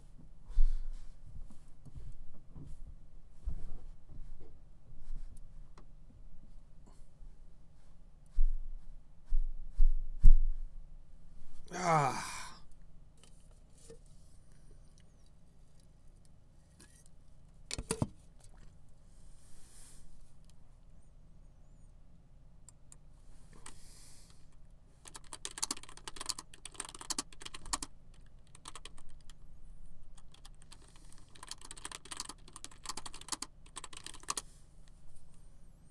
Pail. Oh, bucket. Nope. It's a bucket for gathering milk.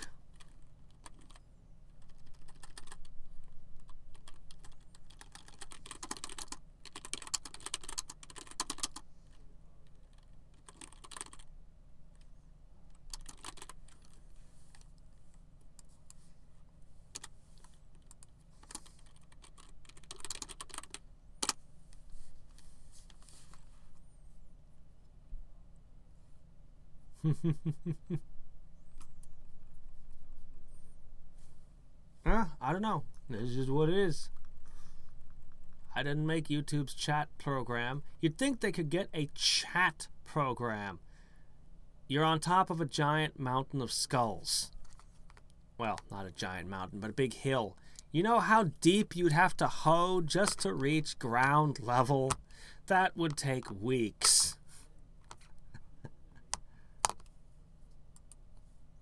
You don't have to accept a trade. You can just leave the rat to die of dehydration if you'd rather.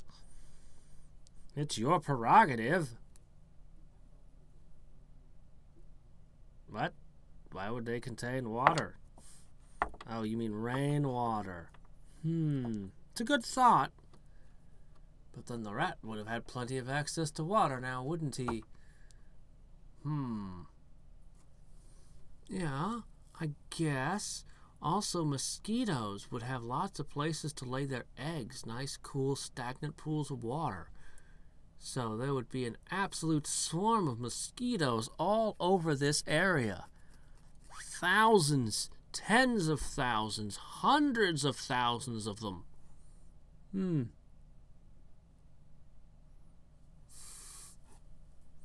Sweat.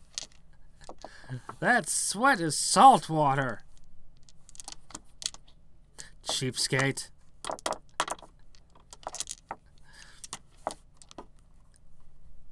So, digging down a bit to skulls that aren't as exposed to the sunlight, I guess you can find one full of water that's buried a bit in. Yeah, take some digging. I guess you can do that and offer that to him.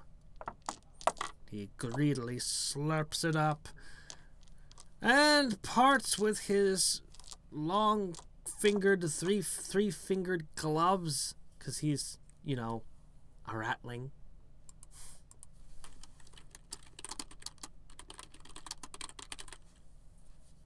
He coughs and thanks you.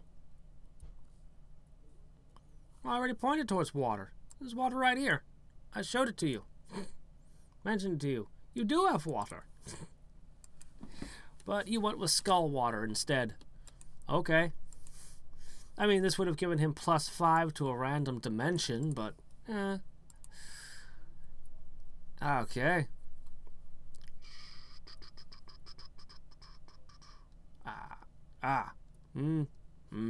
Here we are.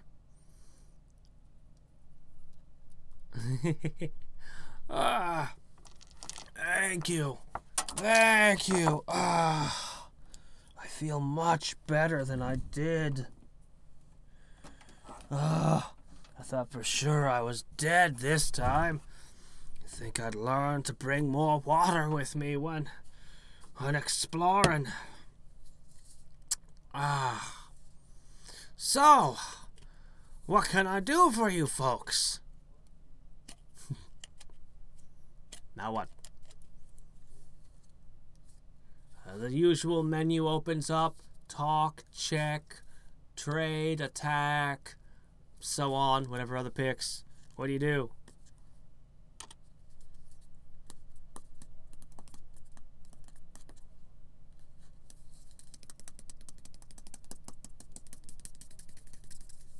You could ask him for directions or anything, really.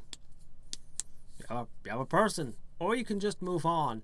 You can see, actually, from the top of this skull dune, you can see much of the graveyard, including the disgruntled, vengeful spirits slinking around off in the distance. It seemed to think that maybe you might return on that same path. Oh, you show him the pirate riddle? That crazy mad rambling. Yeah, if we had ever been able to figure out what that means, we'd have gotten the treasure. But we're pretty sure there's no treasure. We gave up looking years ago. Every generation gives it a try, usually as kids.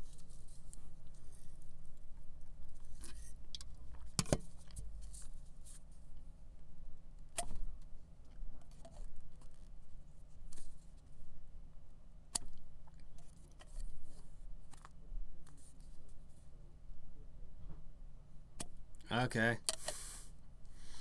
Yeah, that's what I just said. There's no treasure. Yeah. Just confused why you're reassuring him. Okay.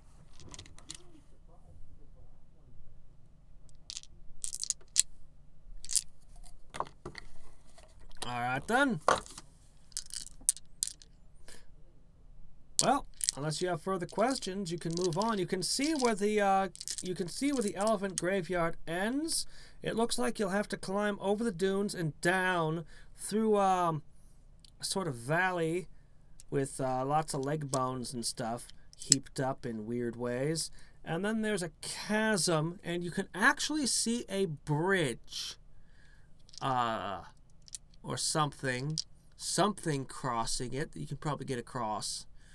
So you can totally see the right way to go from up here. Oh, you were gonna go through to the, let me see. Nope, not that one.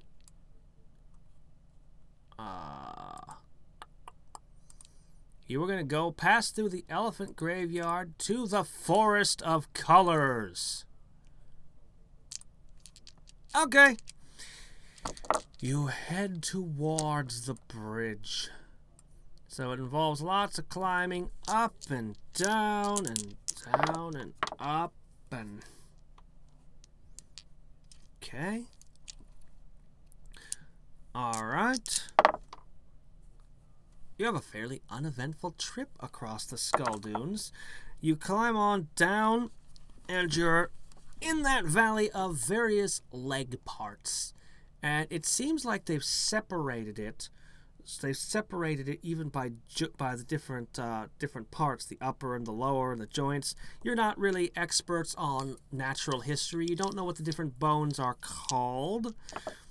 The rattling thanks you again when you depart, by the way. You shaved him. He says he will remember that. He will remember this. Anyway, while you're traveling through that, you start hearing the trumpeting and thumping of that huge vengeful spirit again. So, seems like it's picked up your scent? Trail? No, it's not following you from behind. It couldn't get over those mountains. How is it detecting you anyway? Well, somehow it knows where you are, and it is heading your way. Push off another edge. Nope, you have no edge left. He is dead. He has completely been wiped out from the mob. Not a single one remains now. All squished by that elephant. That elephant has been a highly effective antagonist. Okay, so when you get up to the bridge... okay. You get up to the chasm. You want to... It's still a little distance between you and it. You want to go hunting it out and talking to it? You're up to the chasm. You can see it looks like it's a giant spine laid across, a just enormous spine laid across as a bridge. And down at the bottom of the chasm, there's a lot of sharpened tusks all pointing up. Huh, that's where the ivory tusks go, huh? It's probably not best to fall on those. And, oh, there's some old rat man in a brown robe standing on the edge of the bridge. That looks like the sort who would demand riddles to pass. You might be able to take him in a fight instead, but, well, hermits are usually more trouble than they're worth, and they never have any loot.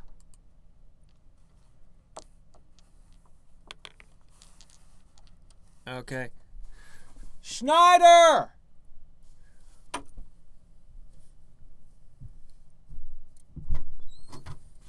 They're encountering the hermit. Sweet. You want to do the hermit? Yep. Okay. Here's his introduction. I am a one-eyed hermit. Louder. Yeah. Angrier. I am a one-eyed hermit.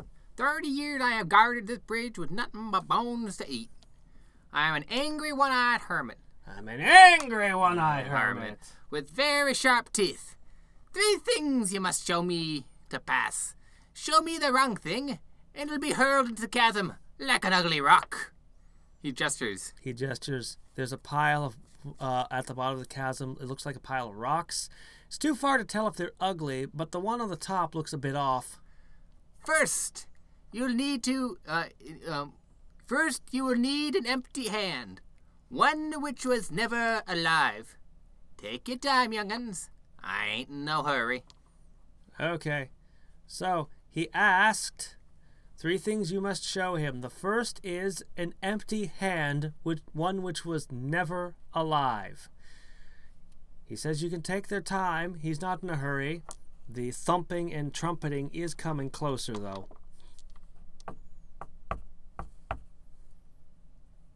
Here, tell him your name, quest, and favorite color. Okay. Very good, but not what I am looking for. Hold on. If he's going to talk about his quest, that means he's going to relate the story of what happened. That means you might... This. Okay. Oh, no. So you describe what happened with all your your animals and stuff disappearing because of the termites! Yes, this game is free. Go on. Oh, no, something like this happened to my grandparents. Though it involved elephants. We got our revenge, though. And boy, did we ever. They still pay us tribute. Out of fear. They send all their dying here. As they say, to the victors go the spoils, and the spoils are tasty. Tasty meats. Anyway. Tasty bones. Tasty bones, too. Anyway, you're always welcome to settle down here. We've got all... yeah. I'll stop it at that point. So, yeah, he's offering you could always settle down here. I suppose he needs his fellow bridgeman? Oh, no. I don't think he wants more bridgemen, no. Mm-hmm. He's a cranky old man. With one, right. Do you have his art up? Oh, shit, you're right. I drew that stuff.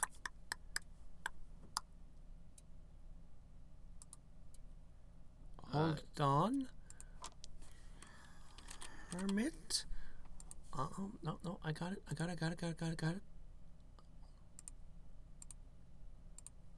Here you go.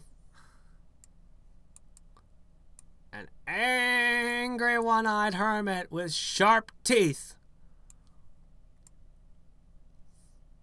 Obstructing your view of the chat. I guess you'll go over here and obstruct the view of my face. Nothing important going on back here anyway. We have some undead limbs from last week. They rummaged their bags and tried to give him... This person did bag a dead body, so there are bones. No, well, no, they didn't. That was alive.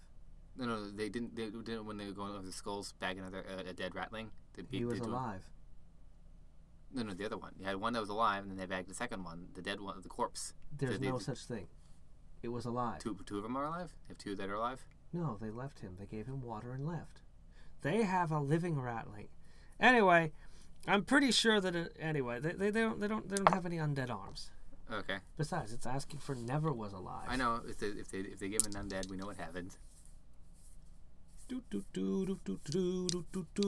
empty hand, one which was never alive. You can copy and paste it in the. Oh yeah, you're right. I could do that. Hold on. Let me see. Okay, that's fine. Ah ha ha! Ah ha ha ha! There we go. Yeah, this is a system still in development, where we're just kind of finding the strengths and weaknesses of it.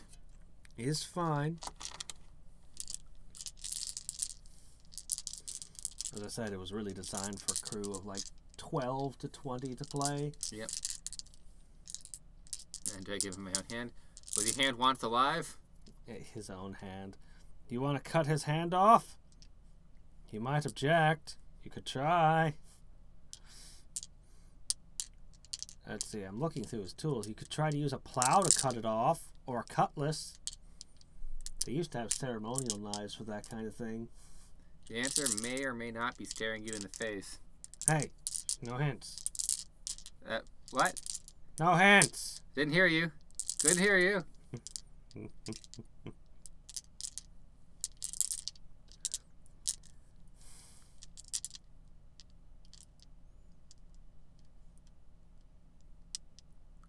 Give him the copper hand pan. Okay. He throws it. He looks at it, considers it, throws it in the right vein. Throws it into the chasm. Ah! Okay. Try again. Try again. Alright, the elephant stomps closer. Trumpets. It's still not quite within sight, but will be in a moment.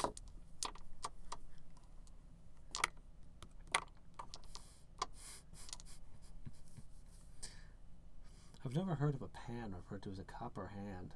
I've not heard that before either. It's an interesting one. It's a pun, but we weren't doing magic at the time. Empty hands. Empty hands. Yeah.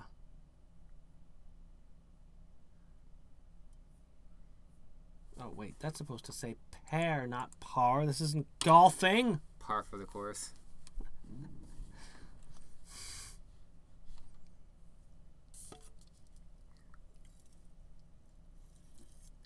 Do they still have the unusually clean ratling? Yeah, they do. He's right there. Just inventory. They named him Saspinar. Saspinar. Yeah, he's stuck in the bag. Is he full of sass? No, mostly he's full of complaints. If they ever need it, they have an unlimited fountain of complaining. So he sort of like complains of names. Sure.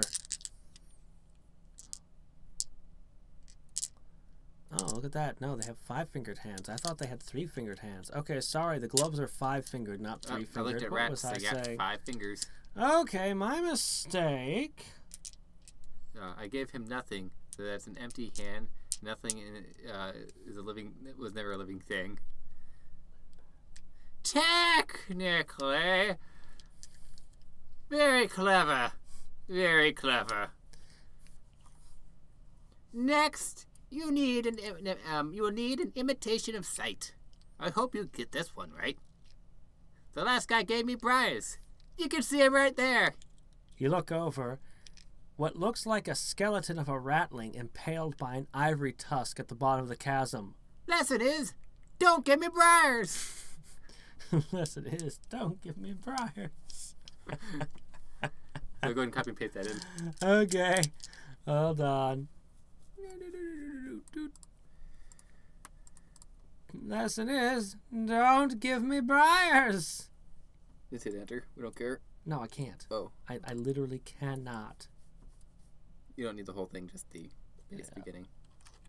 I can do that.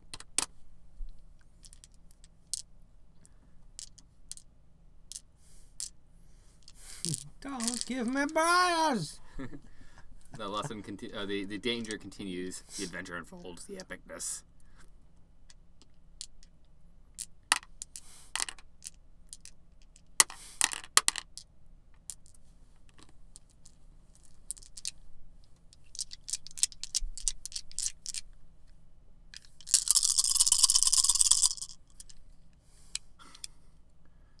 Give him the wooden eye. It's a fake eye, so it's an imitation. Yeah! Okay, hold on.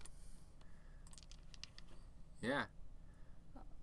Glad you saw through that. He pops the wooden eye into his empty eye socket.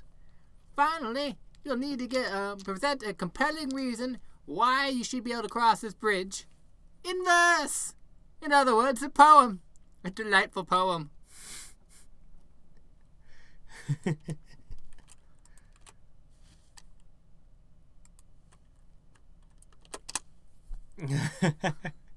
The elephant is now within visual range. It sees you.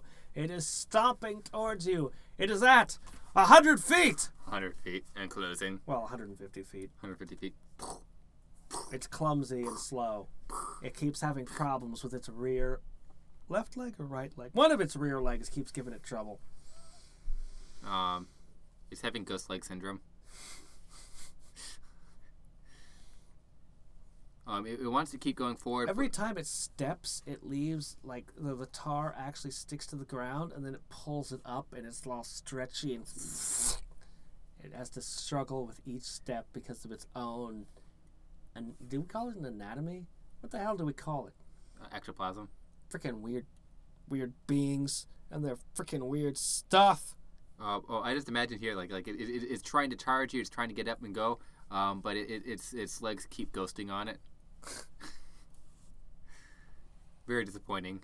1 out of 10. Wouldn't do again. Don't summon ghost elephants to avenge your treasure chests. But they never forget. They never forget. Never. It's been hundreds of years, and it's still there guarding it.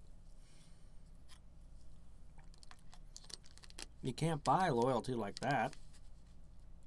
There once was an angry mob from the land of fairies. They tossed the rat off the bridge if he refused to let them cross. But this rat was smart. They were about to cross a bridge, but they were stopped by a rat, and thus the rat left the mob pass. The end. It's just an angry mob. There once was an angry mob from the land of fairies. They tossed the rat off the bridge if he refused to let them cross. But this rat was smart. They were about to cross the bridge, but they were stopped by a rat, and thus the rat let the mob pass. The end. That was beautiful. In an ugly way. He wipes a tear from his eyes. I approve of your journey. You may pass.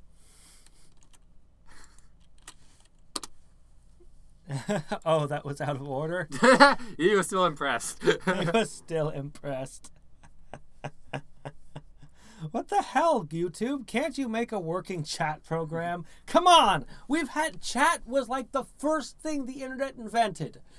It was like the first thing people wanted to use it for was to communicate back and forth. You're Google! You can figure this out! Apparently not. As the Okay. stops up to the bridge. All right. You gather up your equipment, you scurry across the bridge, just as the elephant is hot on your heels. It's about to stop! Hey! You gotta answer 3 riddles before you can cross! The elephant trumpets in anger. That kind of attitude ain't gonna get you anywhere. First I'll need to see...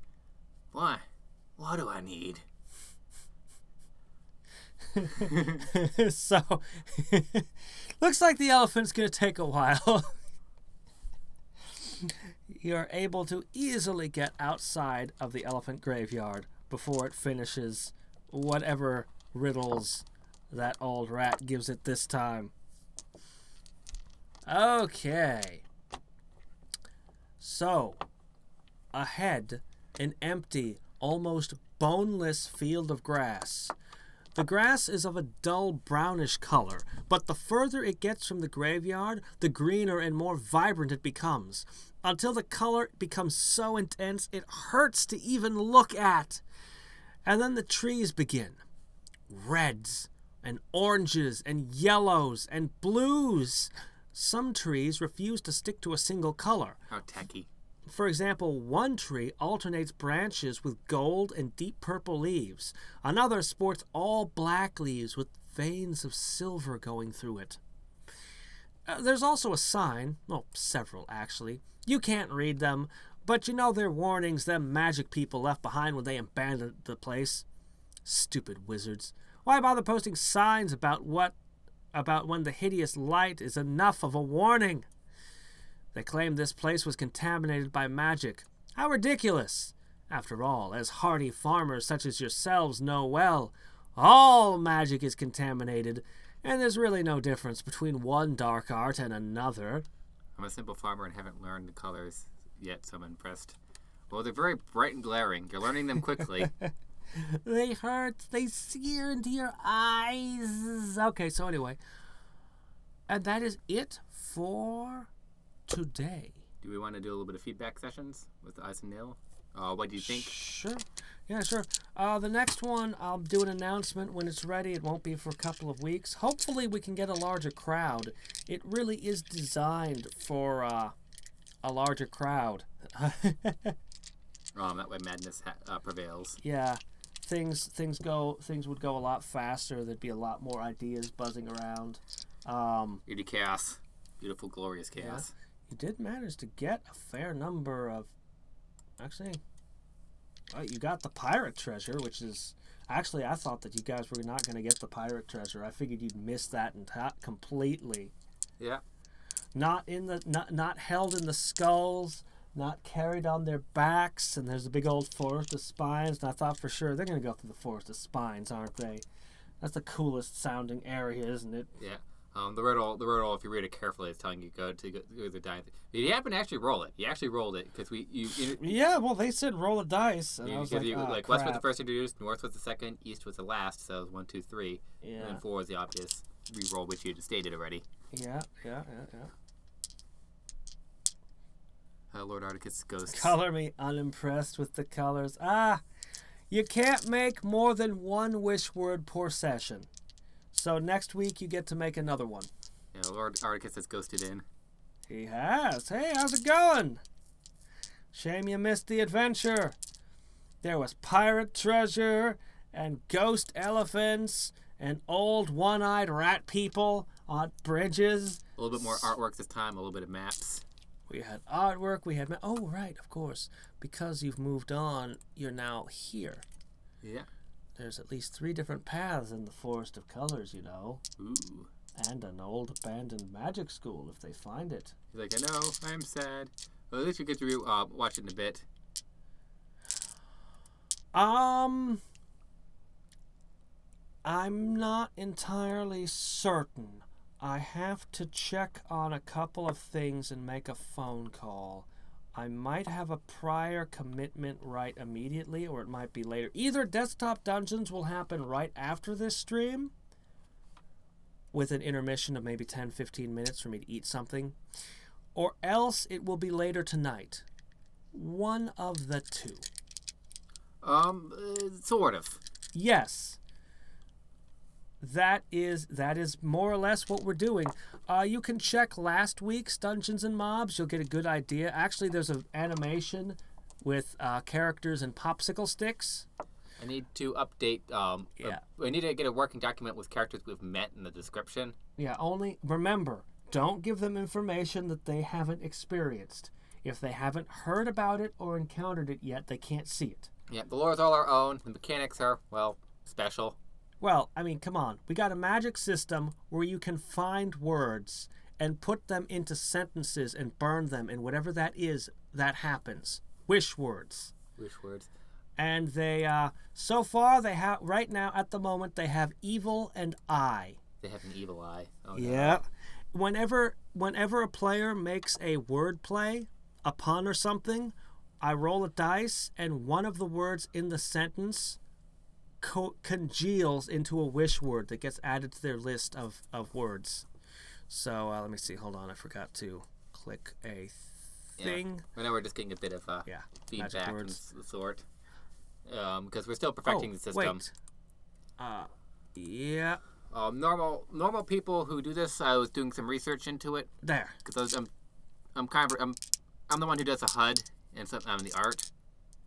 Yeah, sure. Normal people who do D&D stuff for this stuff use a site called Roll20. Well, and we're not up to it yet. We're not ready. I'm reluctant to use it for this at this time.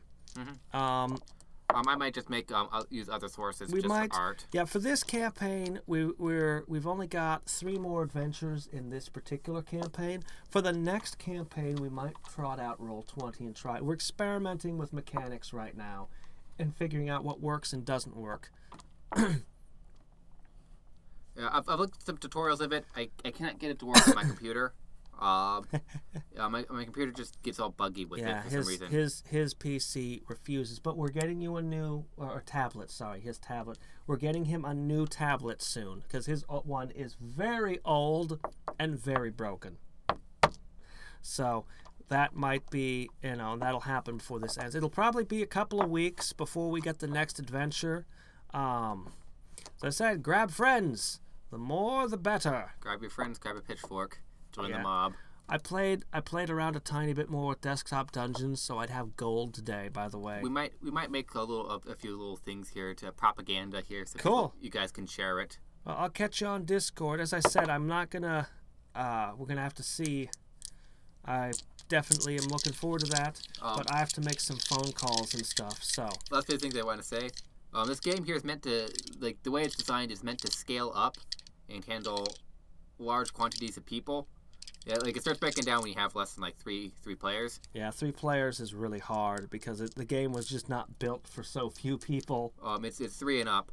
Whereas normal D&D, it's built for a scale of 2 to 6, and it breaks down when you have 8 or more. Yeah, no, we're mob. Normal D&D, it's the other way around. But for this game, it's literally scaled for high player counts. As I said, I will see if I can get some art for you guys to share and whatnot to fix some of this and see if we can get more people jumping on the bandwagon. Have crazy fun. Yeah, Code Geass, that was the Clamp anime. I have a to watch list that's 1,000 miles long, but him, Schneider, yeah, he watches all the anime. Bet you anything he's already watched Code Geass. Have you watched Code Geass? I watched half of it. He's watched Code Geass, half of it. God, there's hardly an anime you can name sometimes that he doesn't know all about if he hasn't watched it. I'm interested. God, there's so many I want to see. There's a whole season of One Piece I need to catch up on, but then there's also, We're still waiting on Mob Psycho 100 Season 2. Well, those haven't come out yet. I know. Of things that already exist. I know that Hunter x Hunter. I haven't seen Hunter x Hunter. I'm actually really interested in. There's a series called Overlord, and at first I heard about it and I had no interest at all. I was like, isekai, MMO, nope. But recently I heard someone talk about it, and okay, yes, it's a character trapped in a fantasy world, but it's not what I originally assumed. It is a MMO player that's like all maxed out, trapped in another world. Like his MMO character with all of his powers got sucked into a fantasy world. It's a little better. But then his objective is to conquer the world. And I have wanted for years to write novels about conquering the world and wanted to see series where they just go, no, we're following an overlord conquering the world. And I'm like, yeah, actually. Kind of the direction of Drifters, too. Oh, Drifters is so cool. I loved that. They got to do another season of that. So, but anyway, I gotta at least look at it. Maybe it's great, maybe it's not, but I have to at least give it a chance now. I was Code Geass had the same exact problem Berserk did, where you're just following it. It's got this plot, everything's going, and then just suddenly bullshit out of nowhere. And you're like, what? No, why? Why would you do this to me? He has very particular tastes.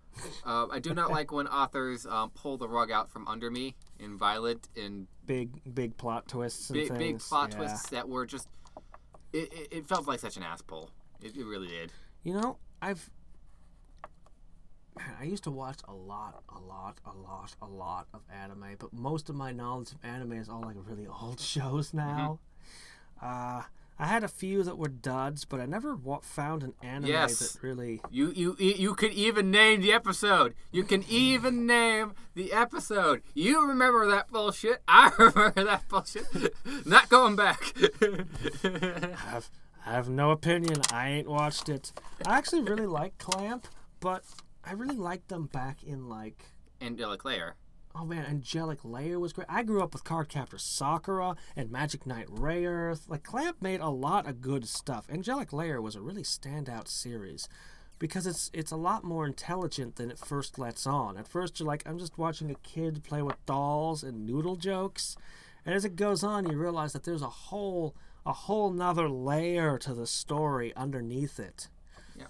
Yeah. It was very clever. Yeah, well, like I said, it's not that I don't like plot twists. Almost everything has plot twists in them. It was just this one here was just, in my mind, executed so poorly. And I don't want to go too into details. Don't throw spoilers at me. I haven't seen it yet. You don't want to, man. You don't want to. I'm compared it to Berserk for a reason. Man. I will tell you this much. It goes sudden bloody. Lots of blood. Lots Berserk, of death. I mean... it's been a long time. The way I remember Berserk, I really loved the first leg of the series, and then you just hits the ending, and you're just like, holy shit, what happened to my medieval? Like, because I ended up watching it out of order. I didn't see the demons and the fantasy element because I didn't get the first episode when just. So for the order I ended up watching it in by accident, like. The fantasy elements just suddenly come slamming into my realistic medieval war story. And I'm a fan of fantasy normally, but it was so jarring. I was like, what?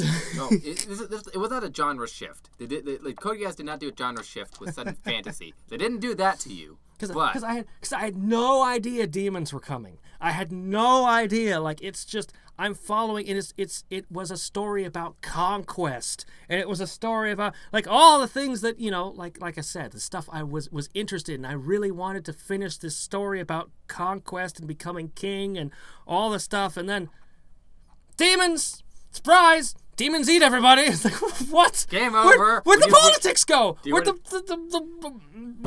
Do you want to try again? Well, yeah. I mean, it just like there's been a few other stories that just suddenly do things like that. Trigun.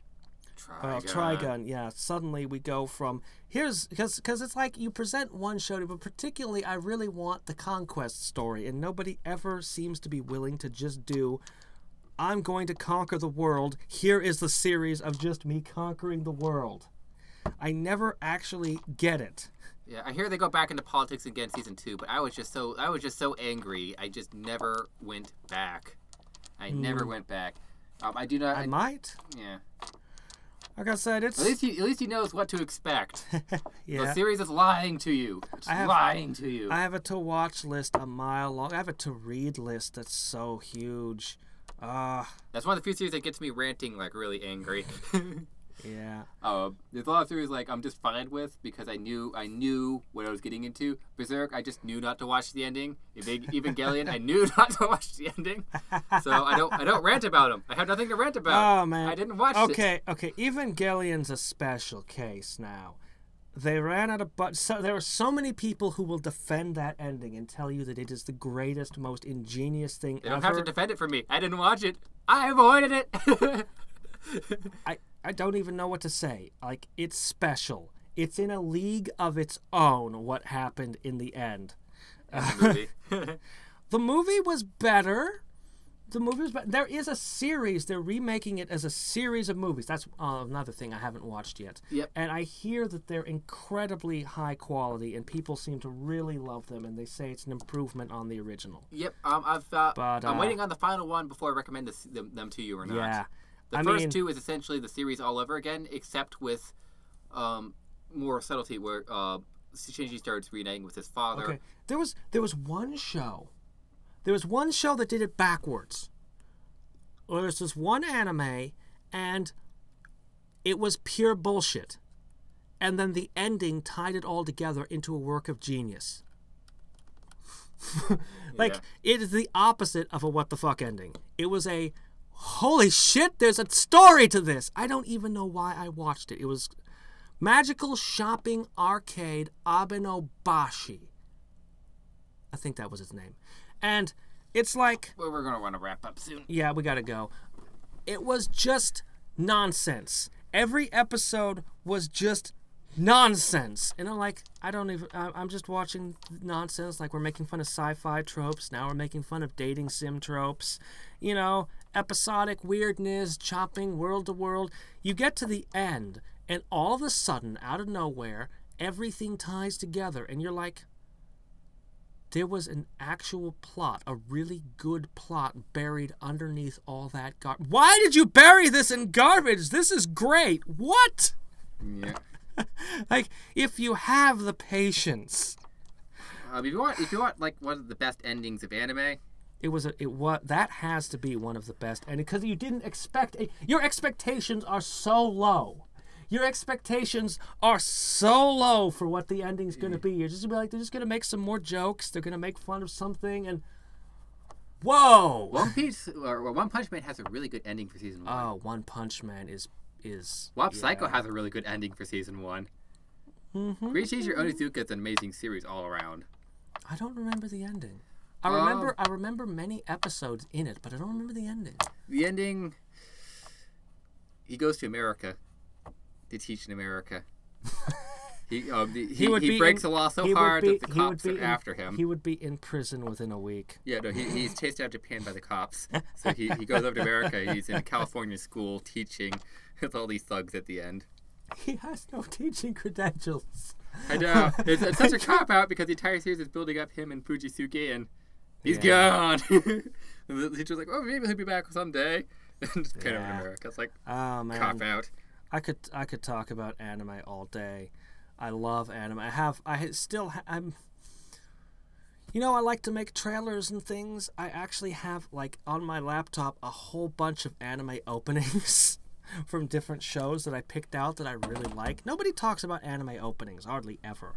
But there's something I find fascinating to study because so much time and effort gets put into just, like, 30 seconds or a minute and a half. Usually it's like a minute and a half. Nadesco openings half of it is made out of stills, and I pointed at some of the stuff, but it's really good. And there's some other things that are just there are some really great openings.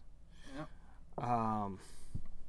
Anyways, but yeah, maybe Desktop Dungeon soon, maybe later. I have to find out, and you'll just know because I'll be streaming at some point. But until next time and every time. This is Hadriex signing off. Bye.